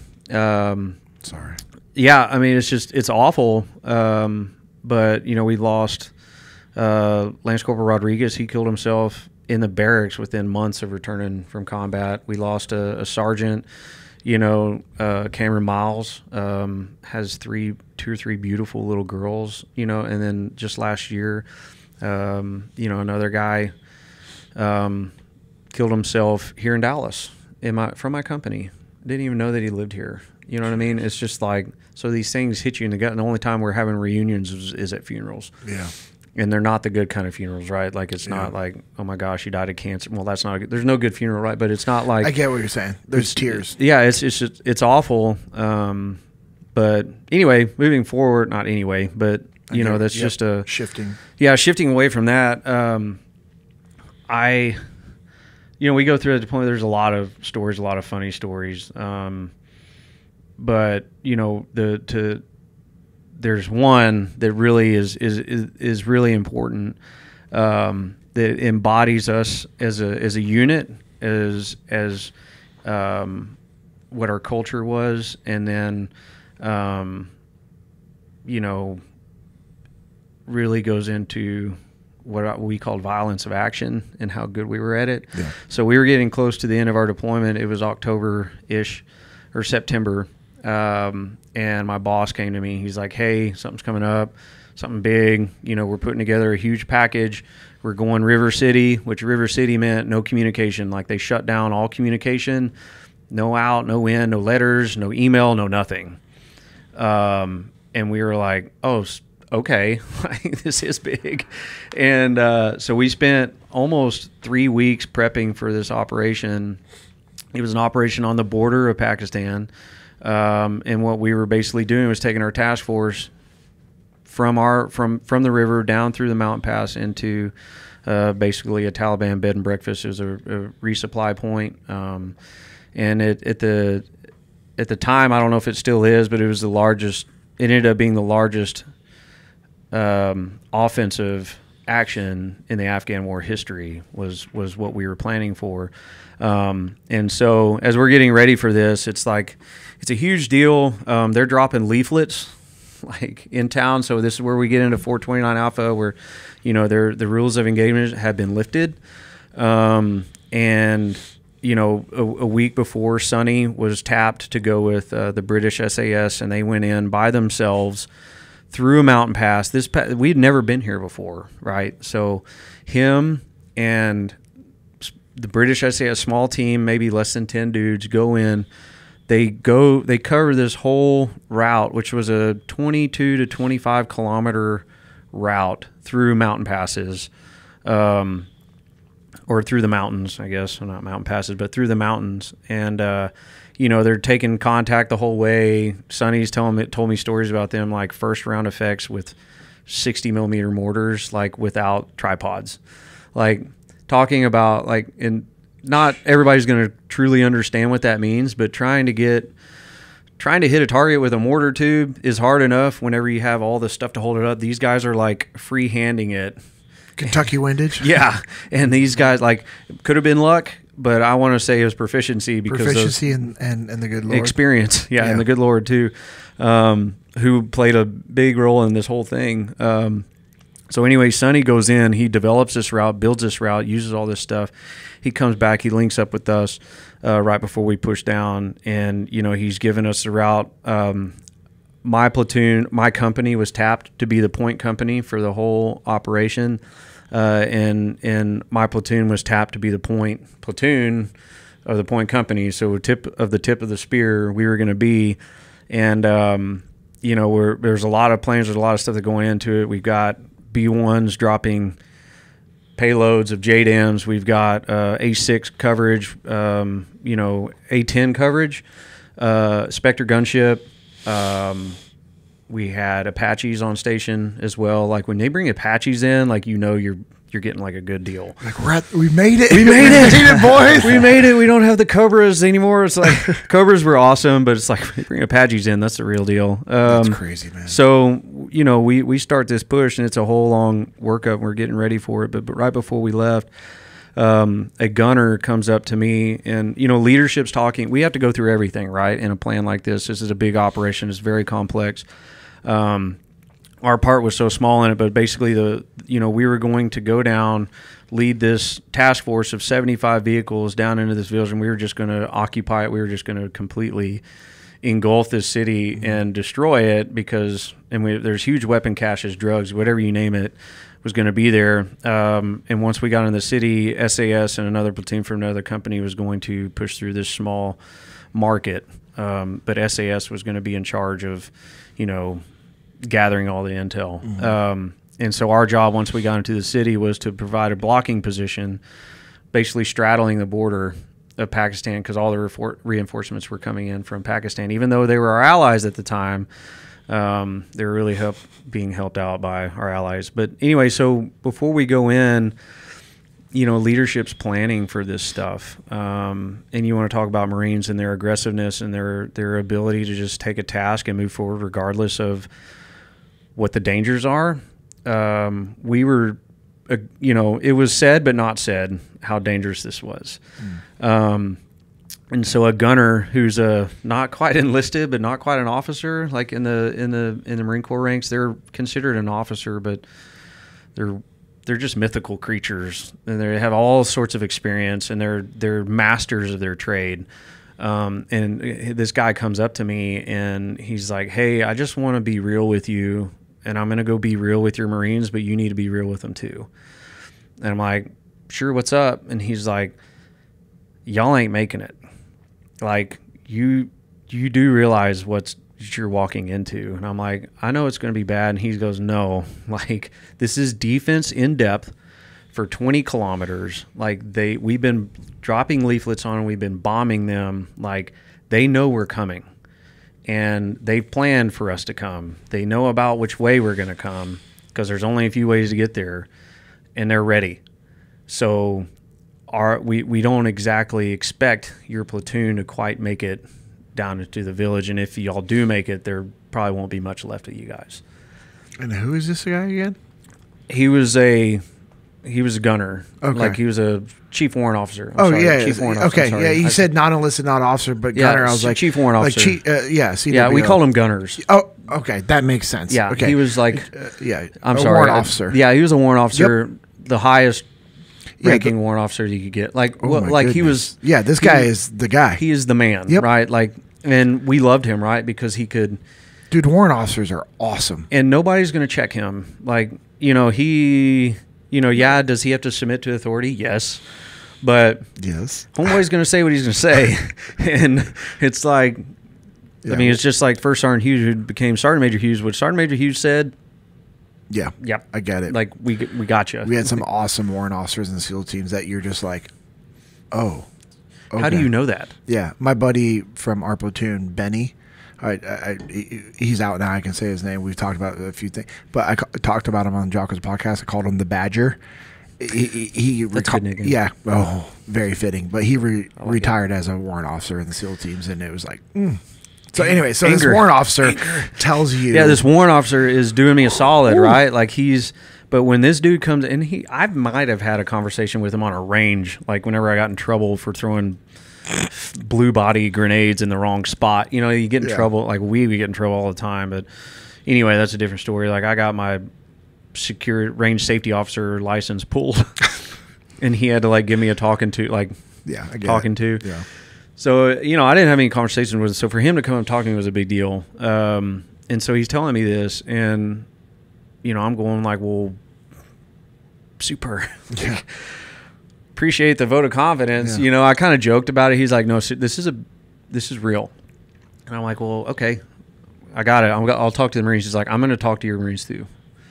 But I want you to make sure that you talk to them as well." He's like, "I'm going to talk to your leadership. I'm going to talk to your NCOs.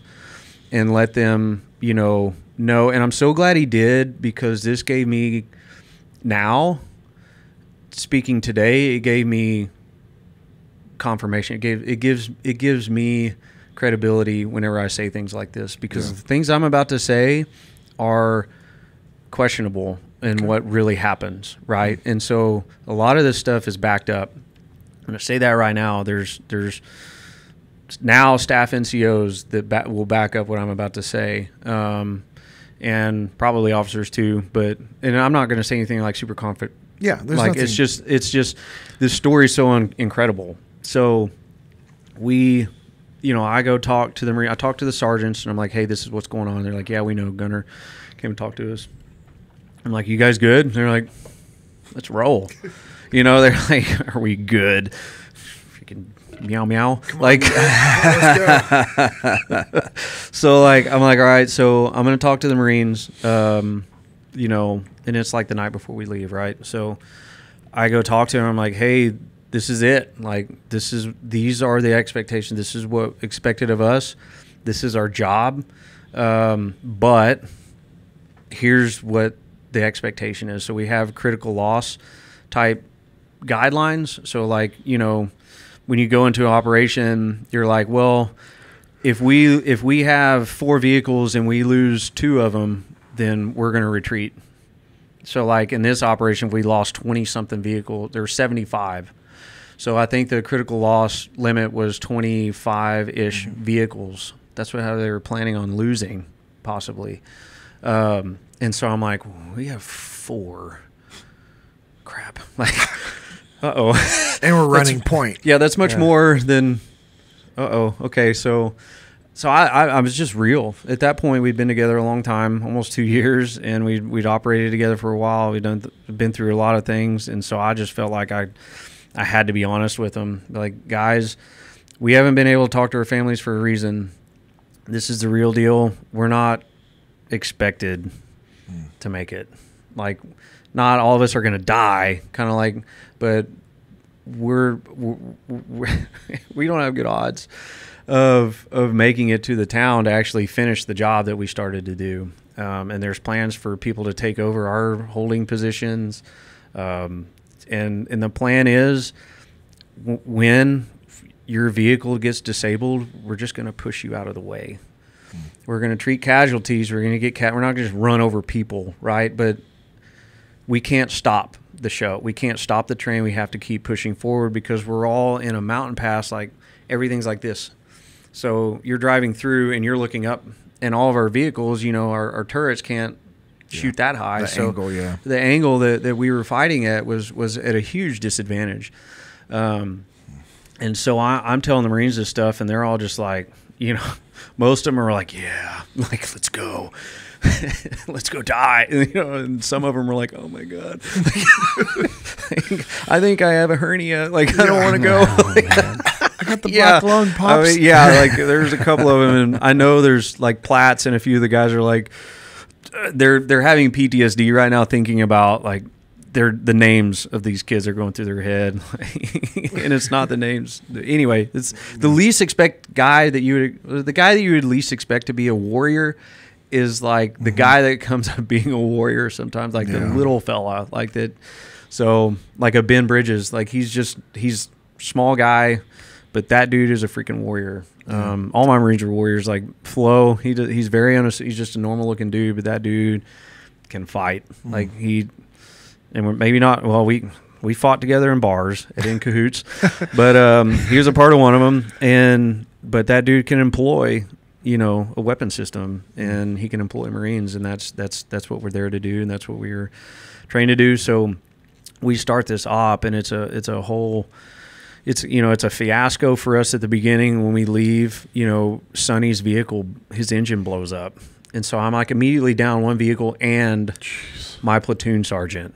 I'm like, and he developed the route, like, so like. And I had to give credit to our support. They grabbed his vehicle. They took it back to the cop. We weren't 5 miles from the main cop. And they took it back and they swapped his engine out, and he met us 2 days later, like at the screen line before we inserted. So it was like we did a massive feint, like we all went this way, and then somebody's went this way, and we all kind of met up here. So it kind of looked like we met in the desert. And so unbelievable turnaround, like taking a completely deadline blown out engine, taking it out, putting a new one in, getting him good to go, and meet us down. It's like our support in that battalion, the mechanics. Like I had a great mechanic, Sergeant Kelly. He got out as a staff sergeant, I believe. He was like, his nickname was Panda. Like he was just a big bear. You know what I mean? Like he was such a great dude. He was such a laid back dude, but he knew his job, and he was like your typical NCO. Like, you know, he could be like, and then just turn and look at his guys and just completely go off. Like what you'd expect with a Marine, an NCO anyway. So we had fantastic support. We go get set up for this deal. It's the night of the raid, or it's the night that we were supposed to leave to go down to start the raid. And we're sitting there, we're all put cami paint on. I don't know why, but like, you know, we cami painted up because we were just gonna, because it's cool. Yeah, because it's cool. I did like the mustache. Yep. I just did the Dirty Sanchez. So we get called up. No, the night before, we're sitting there and it just starts to rain on us.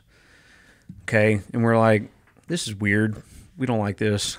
It hadn't rained on us since May, since our first stop. Where rigs fell in the water. It hadn't rained since then. So, rigs, jerk. It rained on us, and so they postponed our departure time to the next night.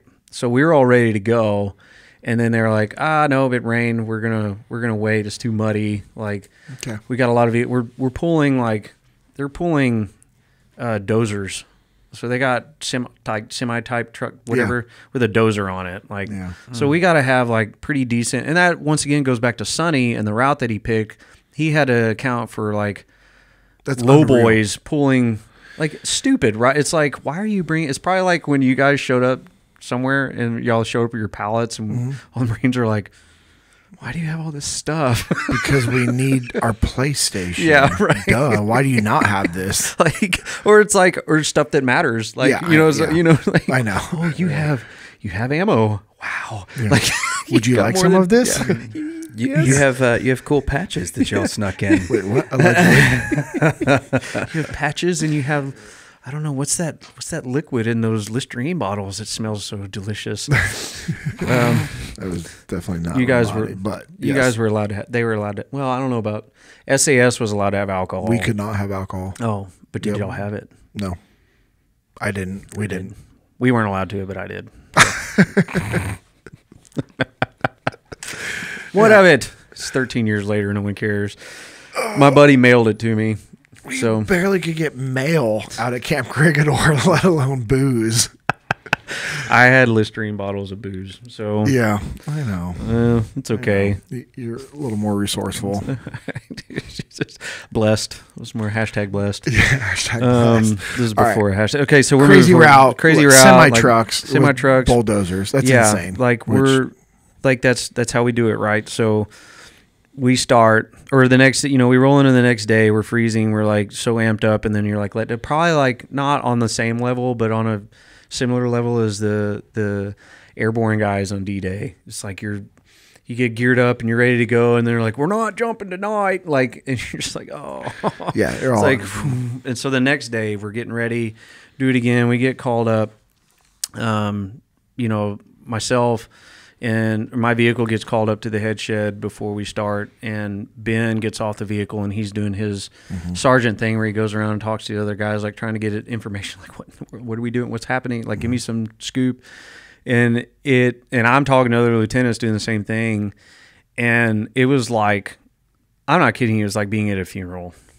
Like, these guys, these lieutenants were like, good luck, man.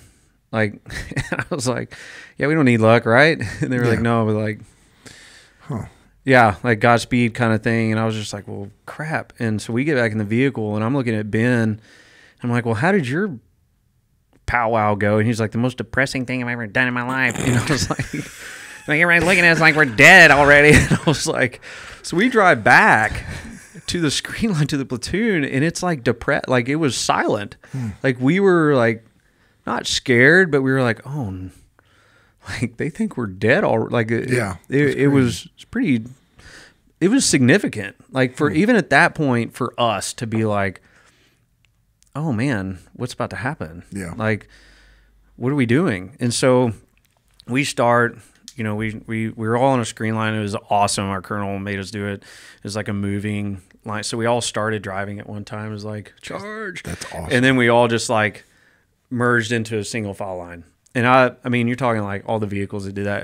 It was pretty neat. I thought it was cool. That would have been cool to have like aerial like footage. Yeah, like a drone or something. Like the drones we had were the stupid ones that were like, oh, I remember those. You had to like drive. UAVs. Yeah. Yeah, you couldn't throw them because they would just go, like we lost one at one point and it took us 4 days to find it, and I got in trouble. But that's a completely different story. So we start moving, and the first thing was to cross LD, which is a couple, 15, 20 clicks south. I missed the LD time. John Battani's freaking out. He's like, "You missed the LD." And I'm like, "We started late. It's not my fault." It's like he's like, "Do not miss LD." He's like, "You will cross the line of departure at the correct time because we do not." Missed the line of departure. And so like I was like, but I'm gonna leave everybody because it's like and he's like, do not miss the line of departure. And I was like, okay. So me and Platts like drove 50 miles an hour as fast as we could, and we crossed the line, and then we stopped. We were like, okay, we're LD. And then we waited like 20 minutes for everybody to catch up. But we did not miss the LD, so we're batting 1,000 for that. And so the purpose of that line of departure is? It's condition set. So we call it condition set. It means everything's starting. Okay. Like when we cross the line of departure, that means this starts and this starts and this starts. It's a beautiful, like, I don't know, symphony or whatever you want to call it, of like just things happening in your timeline. Yeah, without even. You don't even have to talk. Yep. Like so when we were driving through, I had to call lead trace every 100 meters, and when we passed certain spots, it was condition set for this, and then it was condition set for that, and then here comes the B1s, and then here comes the 16s, and here comes. So it's like boom, boom, boom, boom, boom. We didn't have to talk as much, which is just beautiful, right? Like it's just prior proper planning prevents piss poor performance. Yeah. So like it was unbelievable. We get down to the foothills of the mountains on the north side, and we stop, and it's night. The sun has gone down, and we're in a position. Everybody's behind us, and artillery moves off to the side, and they're setting up to lob over and support us. While we're doing that, we're taking light contact in the front, just the beginning of the defense in depth, and I'm sitting there, and we're trying something new with A6, which is a Navy aircraft that's the jammer plane, right? So it jams stuff. Cool aircraft. So A6 comes in. He's supposed to burn the route for us to try to short out. There's something we were trying to short out IEDs, whatever communications wavelengths that they could use to set off IEDs for us. And so as he's coming in, he's starting the route. He hits my vehicle. Jeez. And he hits Flo's vehicle. And as this is happening, it's nighttime, right? And it's hadn't rained. So yeah, it's nighttime, and he hits our vehicles, and on our vehicles on the antennas we have these lights called Viper lights, but they at the time it was like technology extravagant. We were like, oh wow, it can do three things. Like it could do visual light, it could do infrared light, and it also could do like a thermal type thing. So all of our vehicles were marked with. So we were white platoon, we were second platoon, so we had 2 on our antennas, and that's how we were marked. And so this thing hits my vehicle and Flo's vehicle, and well, it actually hits all of our vehicles, and all of our lights go from infrared to visible, and like, so it's like visible strobe light right over your head at night while, and we were or dusk, and I'm just like, I turn around and Ben's standing on the turret, like throwing him down. We can't throw him on the ground because they're light, so he throws him down in the hole. I look over and Abrams is trying to get his, and Derek Platts, he's like a muscle bound dude, like he's like staying on his vehicle, and we're all getting shot at, right? So it's like, but all of us are just that mad that something like that happened. We're like, okay, and we're like, Batani's like, he's like, what are y'all doing up there? What are all those lights, you idiots? And I was like, but the airplane, the airplane did something. Like he can't see, right? Like completely, he just sees like. So I can't really talk because I'm just it's funny, but it's not. And really seeing Sonny, because he was an old man at that point, he was 30. But in old man, 30 in the Marine Corps is pretty old, especially for a grunt. And he was like trying to get his stuff. Anyway, so my vehicle and Flo's vehicle, we lost our crypto. We lost our radios crapped out. Our drivers drove off of, they were down in a hole. Our vehicle was kind of like a tank, but they couldn't see except through like a periscope during the day. And then at night they changed it out to a thermal screen that they could just see straight forward. So my vehicle and Flo's vehicle, our thermal for the driver never turned back on. Oh, shit. And so my BFT, which is a screen that shows like a map, shows where we are, and I had all of our points, like where we were turning, the route, basically, gone, blackout. And so technically, my vehicle and Flo's vehicle were considered deadline. We weren't allowed to continue. And we weren't allowed to continue. And I'm like, well, I'm going. Yeah. Because I have to. Like if something happened to my vehicle, I just kick someone else off of theirs, and because I'm going. That's my job. Like I can't you have to. Oh, my tummy hurts. So we lost crypto. I can't go. Sorry. So I asked Flo. I was like, "How is everybody doing? How's your vehicles?" Platts comes back. He's like, "We're good." Sonny comes back. "We're good." Flo's like, "I can't see anything." And then Keener's Marv is down in the hole. He's like, "Sir, I can't see." I'm like, "Okay, well, here we go." Like everything else was good to go. Our weapon systems were back up. Like everything was still good. We got our radios back. So the only thing that didn't work on my vehicle was my driver's visibility and my BFT. Mm-hmm. But luckily I had our route and all the points memorized. Nice. And then I had a phenomenal point man in Derek Platts, like phenomenal. Like that dude was amazing. And so I say, "Flo, can you do this?" And he's like, "Yeah, I got it. I can do it." And there's importance to that because in an LAV, your driver can't see. It's like being in a tank. They can't see much. But whenever you take all their vision away, they can't see. They're just in darkness. So myself and Flo had to drive our drivers left a little bit, straight, right a little bit, straight, give it some gas, take off the gas. Here comes a waddy. Like try driving someone, blindfolding someone, and then having them drive somewhere for you by you telling them what to do. I mean, sometimes I think my wife's driving like that when she's like, stop. And I'm like, what is going on around me? And it's like somebody 100 yards away. So pretty much the same thing, I would not know anything about that. But yes, I'm assuming, yes. I'm assuming. I'm basically. That's impressive. Unbelievable. So like this is before we even get into. And you guys are also still being shot at this time? Yes. Yeah. So not like heavy fire, but just like, light defensive. Yeah.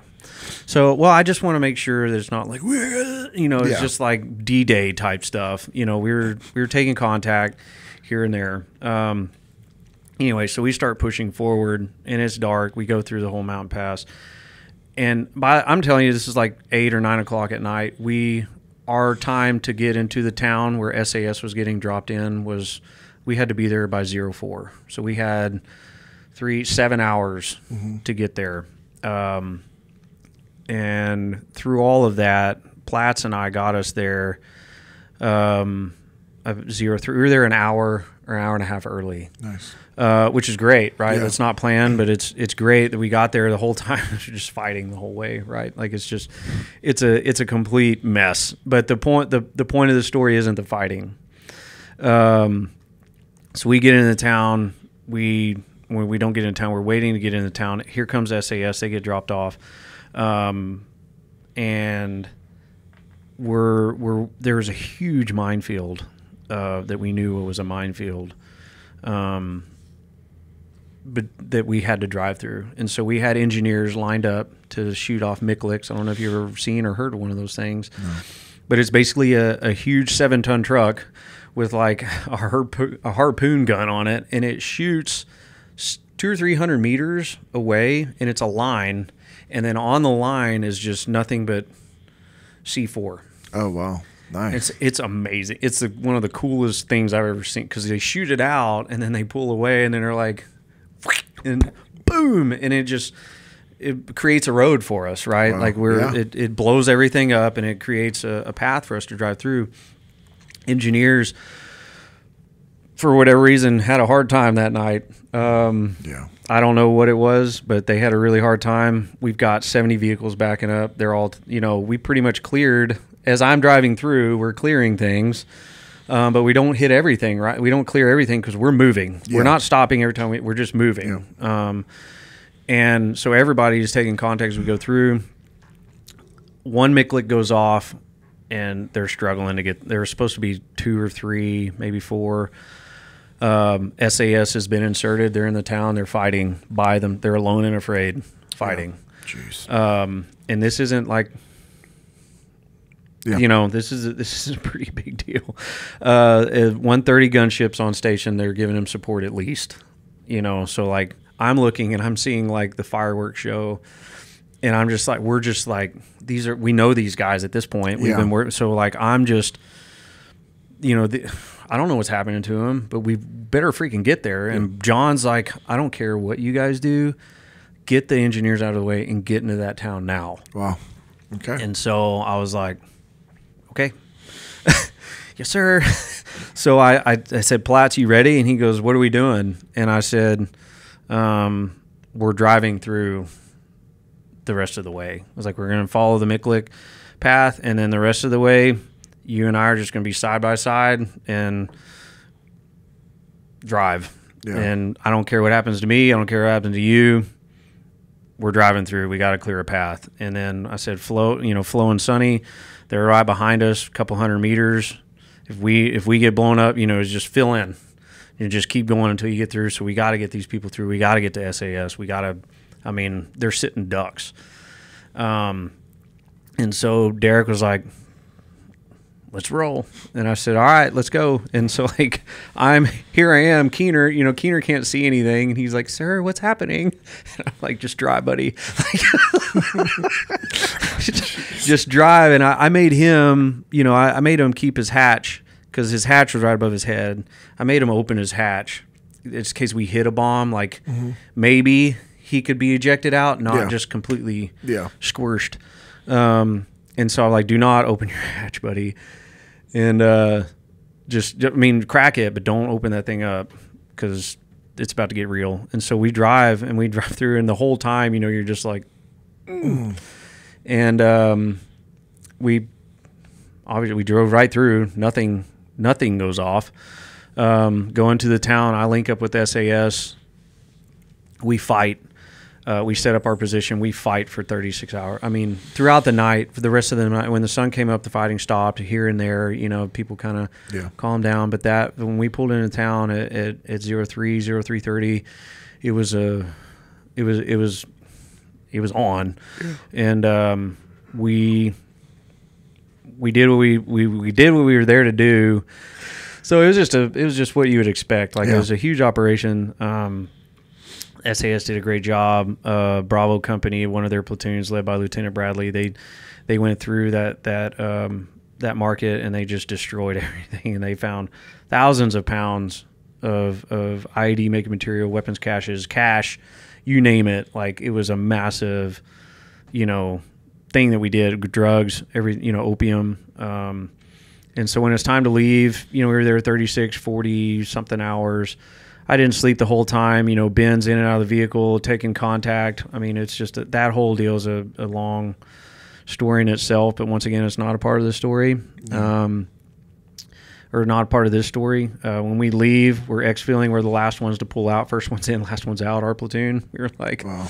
Thank you. So we're leaving. Here comes the enemy. They know we're leaving, so they're just vacuuming in behind us. I get stuck in a wadi. My vehicle blows up, or I'm just shooting sparks out of the side of my vehicle. Platts comes in. I'm like, hey, Platts, I'm having a problem. I'm stuck in a wadi. My vehicle, I have no power. I can't see. Like I'm down in defilade, not on purpose, but I'm in defilade. I can't see anything, and here they come. Platts turns around. He comes up and he backs his vehicle up to me, and he's just like, figure it out. I've got, I'll take care of this. And he's just handling his business by himself in his vehicle with a 240 goal. I mean, just like, it's unreal. Yeah. And my mechanic is trying to figure out what's wrong with my vehicle, and he's like, it's deadline. We got to rig it for tow. And I'm like, get back in. We're not towing it from here. Like, I can't rig this thing for tow because you have to disconnect the axle or the drive shaft, like to rig these things for tow, you have to get in. And that's right. It's a huge, unbelievable task. So I'm like, get in. Ben is just like, once again, Ben, he's like, when are we going to do? We got to get out of here. This is just awful. He says a lot more. Yes. His vocabulary is much better than I give him credit for. But so he's hooking and jabbing. Like, he's not freaking out he's hooking and jabbing. He's doing, like, him and Zach. Zach's, his saw, which is an automatic weapon, his firing pin broke in the middle of that whole deal. So he was shooting 1 or 2 rounds at a time. Boom, boom, like, dude, that's insane. Insane. And not from the comfort of his vehicle. He's out on the ground, like standing. Of course. Like, it was a real thing, and so I'm like, everybody, I told Keener, Marv, I'm like, dude, put it in first, 8-wheel drive, and give it all it's got. And he's like, okay. And once again, he can't see. It's dark, and he has no vision. He hits it. Sparks are flying out of the side of the vehicle. We hit this wadi and just do this and come out over the top. I don't know how we got out, but we did. I'm screaming at Ben, and then they get back in the vehicle. Platts comes around. He backs into the wadi. He covers me. We cover him as he goes into defilade, but without even speaking. Yep. It's just a beautiful thing that, and it goes all the way back to your basic buddy team tactics. Yeah. That's exactly what that was. Cover and move. Yep, cover and move. Your buddy's down. You're going to cover for him. He gets up. He's able to move. He gets out of defilade. He turns around. He starts covering fire, and you move. And I didn't have to say anything. That's what's beautiful. Like, about your look training. at my arm. Bro, you got goosebumps. Like, it is, and it's not the story. It's Derek. Yeah. Like, knowing when I turn around, I start firing, he stops and moves, and then he goes back, and we leapfrogged out of there. And it's just like, how unbelievable is that? Like, you have guys that just know what to do, even in the moments that's just catastrophic. Chaos. Yeah, Chaos, catastrophic. Like, we have a catastrophic failure. We're trying to exfil. We're on a timeline. They're like, there's X amount of minutes because they launched HIMARS for our exfil. So HIMARS come from a long way away, and they're like, get out. Yeah, they're coming. And so 120 kilometers, however far those things can go, the long way away. And then we had our own artillery. We had all sorts of stuff for our exfil, but we were holding it up. And so we get the vehicle up to a decent spot. Our lead mechanic and Flo and Ben, they get down in the vehicle, once again taking contact. They're in the vehicle, in the engine bay. Like, Flo has got a sledgehammer with Gunny Huizar, our mechanic, our company lead mechanic. Ben's got a tow bar on his leg that's holding this tow bar so they can beat the drive shaft out, because there's something was happening with the drive shaft where they couldn't get it connected.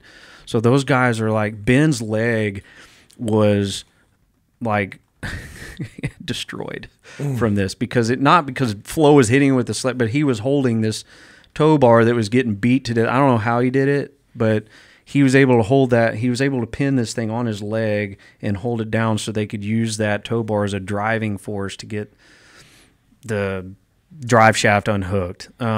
We get it unhooked. They rig the thing for tow. I take over Flo's vehicle, and my guys go jump in a logistics vehicle, and we tow that stupid thing out of there, which is just unreal. We're exhausted. You know, we've been there for 40 hours, not to mention we didn't sleep the 2 nights before because we were delayed. You know, we're all wired. Mm-hmm. You know, so you're talking 50 plus hours. For me, it was 50 plus hours of no sleep. We get out, we, you know, go through and get back to the screen line, and, you know, we're debriefing, and we get back to the cop and we debrief again. And here comes that warrant officer again. And this is where the story gets creepy, and why I say I need to have people to give me, to back me up on this story. So warrant officer comes up to me. He's like, "Seeing a ghost, buddy?" And I'm like, "Yeah, that's right." Like, you know, I'm like beating my chest. I'm like, "That's right, man." And like, what are you talking? Like, we were joking, right? Yeah, but of course. And he's like, "No, I'm serious. Like, do you realize what just happened down there?" I'm like, "Yeah, we went and did our thing. Like, we went and did it." And he was just like, "Bro, somebody's watching over you." For sure. And I said, What do you mean?" He's like, "You guys ran over a lot of IEDs." I'm like, "What do you mean?" He goes, you ran over bombs that didn't employ themselves." And I'm like, "What are you talking about?" He's like, "Throughout that mountain pass, and then when you and Derek drove through that minefield, we could see it from the aircraft above, from the heat signatures of the bombs in the ground. You can see them, and they watched us just roll over these things over." And warrant officer did not just tell me the story, but over and over and over and over and over again, we ran over these things. Wow. And I said, "What did that?" And he goes, "The rain." And I said, "What are you talking about?" He goes, "That rain that came the night before." Wow. It went from north to south. Hadn't rained since May. North to south, right over our path. And then the night of the raid, as artillery was setting up, right after our vehicles got zapped, we got rained on again. So I'm sitting there, my vehicle's zapped. I don't have much to employ, and then I start getting rained on again. I'm like, "Are you freaking kidding me? Like, this sucks." Yeah. And if I didn't have my thermals in my vehicle, or if Keener didn't have those thermals working, we would have seen all those things, and it would have completely deterred or stymied, like slowed us down. Like, and so that was, I left that little chat with warrant officer. I went over to Ben, and I'm like, "Did you talk to warrant officer?" And he was just like almost in tears. And Ben is a guy that was an atheist that set out to prove God wrong and became a radical Christian. Like, he was radically saved through the Word of God by trying to prove the Word of God wrong. Wow. And he said, "It's amazing." He was just like, yeah. Like, I was like, "What was that?" And he goes, "But God." And I'm like, Is this during his atheist phase? No. Oh, this is after. This is after. He was a Christian at this point. So him and I spent a lot of time. You know, I wasn't an evangelist or a disciple by any means at that point, but I was still a Christian, right? So I wasn't like, you know, preaching the gospel to my guys, but Ben kind of did. Oh, that's awesome. And so that whole deal was, in my opinion, God taking over. 100%. Zach, who gave me permission to tell this story, because I was talking to him the other day, he said when we were on that op, you know, and this goes back to Pastor Tyron, some of the things that Pastor Tyron said about his story and changing. They were in a wadi duking it out with some guys moving up, and it was just him in his firing pins, but it's just him and Bridges, and they're taking heat, and it's just like, how am I going to get out of this? And he's like, I felt a hand come and touch me on the shoulder, and he said, "Be still, my son." And he was just like, at that point, I knew we were going to be good. And at that moment, like, it's just that whole op was covered in opportunities or situations or stories that try to defeat us, that try to bring us down, try to say you will be destroyed. And everything but that happened. We didn't have one. We had one casualty, and it was an Afghan, like, special forces guy got shot in the butt. That's like, all? That was it. From this whole operation? This whole operation. Not one IED went off. Like, we set off some stuff on our own. We self-detonated stuff. Yeah. But SAS and their stuff. Bravo Company, Lieutenant Bradley's platoon doing what they did. We had a dozer pushing through. I mean, you're talking, like, massive fighting for hours and not one real casualty. You know, you took, like, you know, a suicide vest went off within 15, 20 meters of me, and I caught the blast of that. You know, that's not a real casualty to me. So, that's, you know, insane. That whole deal. So we look at that, and I look at that, and I'm like, if there isn't a, for me, if there isn't a tangible proof of existence of my God, that's it right there. Because he came through in a moment where we just thought, I mean, I didn't say we were giving up, but we had resigned to the fact that we were going to get just slaughtered. Yeah. We were going to get hurt. Yeah. And not slaughtered, but yeah. Well, it wasn't going to be good. It wasn't going to be good. And slaughtered could have been a word. I mean, it could have been something to describe it. And, you know, to this day, you know, they wrote a huge article and put that battle in the Marine Corps, like, top whatever greatest Marine Corps battles of all time. Now, not like top 5, you know, but they wrote, it's in the book. Yes. And, you know, the book, I didn't finish reading the article because it made me so mad the way it was portrayed. Yeah. So, you know, I don't want to. There was a lot of fighting, a lot of cool stuff that happened there, but I really don't want to take away from the fact that my guys were spared through a lot of God's grace. Yeah. And now I don't want to say, I don't know if spared is the right word, because we were tactically proficient. We were dominant. I don't want to take away from the performance of my Marines, because they are unbelievable. But that also comes from God's grace because of your training, your proficiency, your abilities. You guys were prepared. You're absolutely right. And they dominated. I mean, absolutely. We decimate. I mean, we're talking 150 plus. That's amazing. And that's what was counted.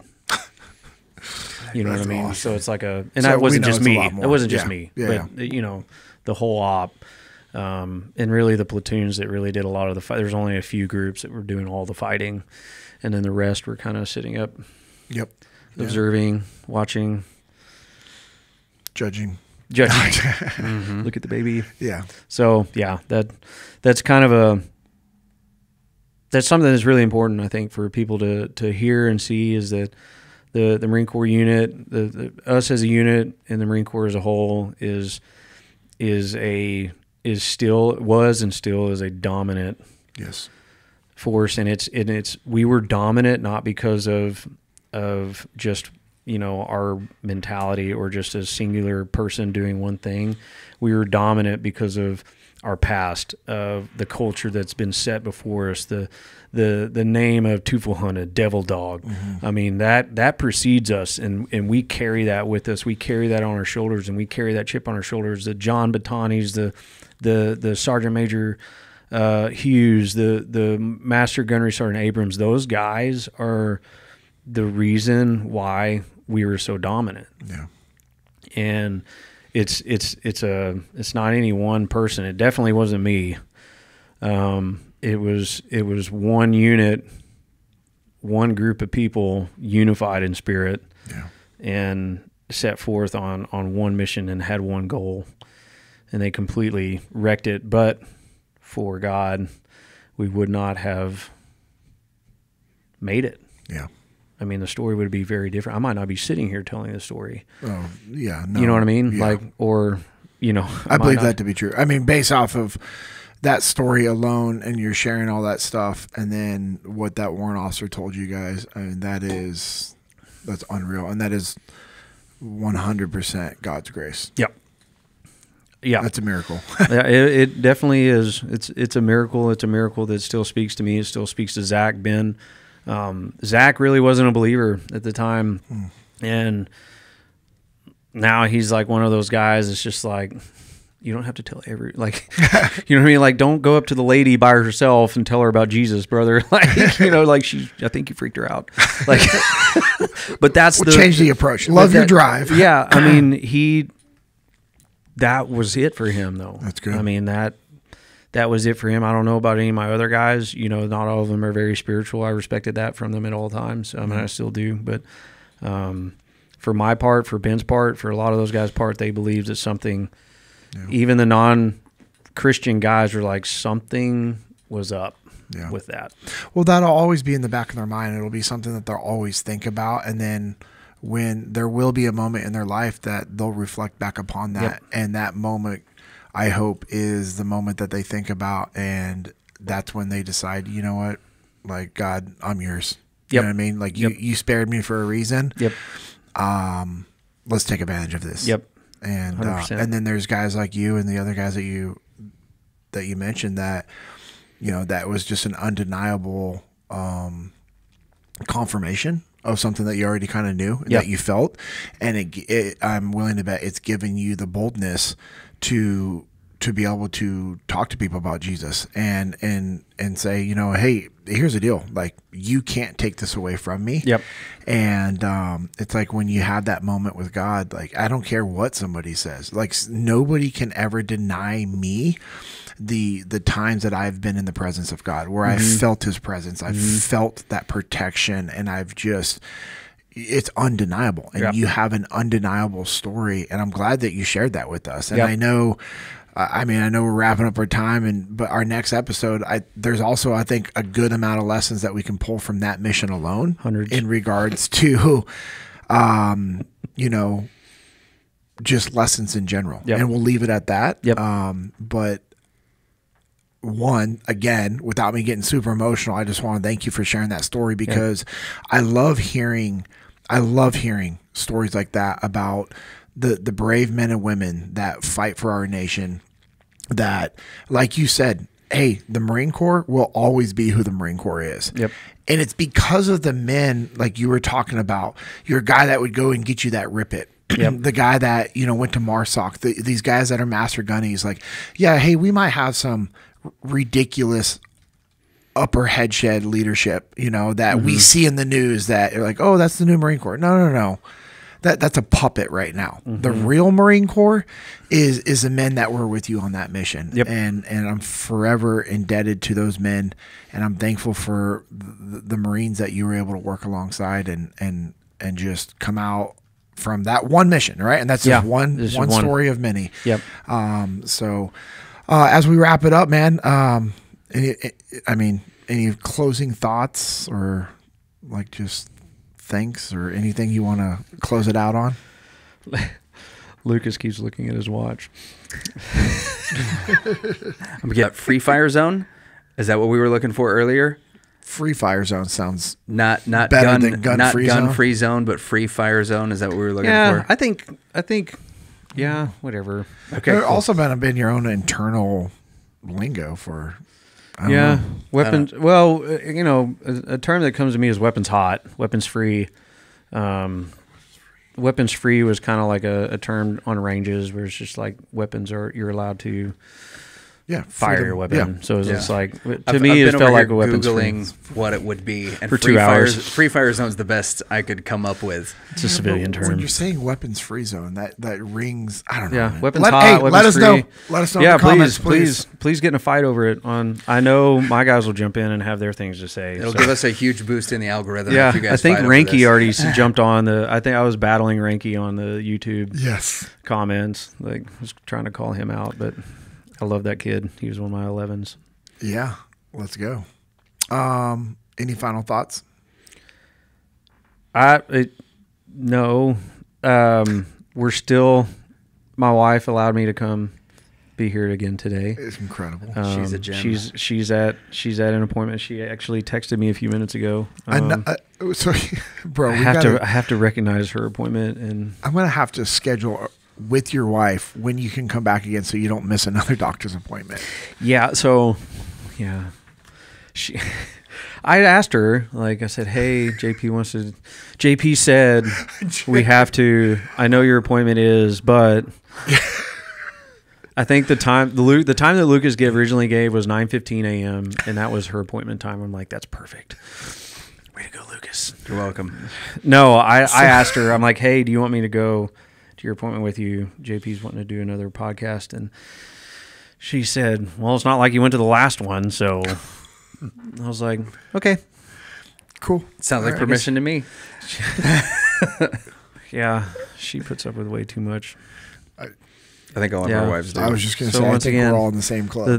All the thanks to this goes to my wife because it's amazing. Yeah, she's being cool enough to let me come do this stuff like this. Dude, your wife is awesome. You guys have such a good marriage and relationship. And I know we're closing it out, but just how you guys interact at Milestone and everything that you guys do at our church and serving, and it's been really cool to like get to know you guys and watch that and see the impact that you guys have on our youth at Milestone Church. And I know my wife values the friendship that she has with your wife. So I'm very thankful. And so Emily, thank you for allowing us and our listeners to steal Mike once again. Such a blessing to have me here, isn't it? It actually is. I would say that for sure. Lucas just nods in just because he has to. In solidarity.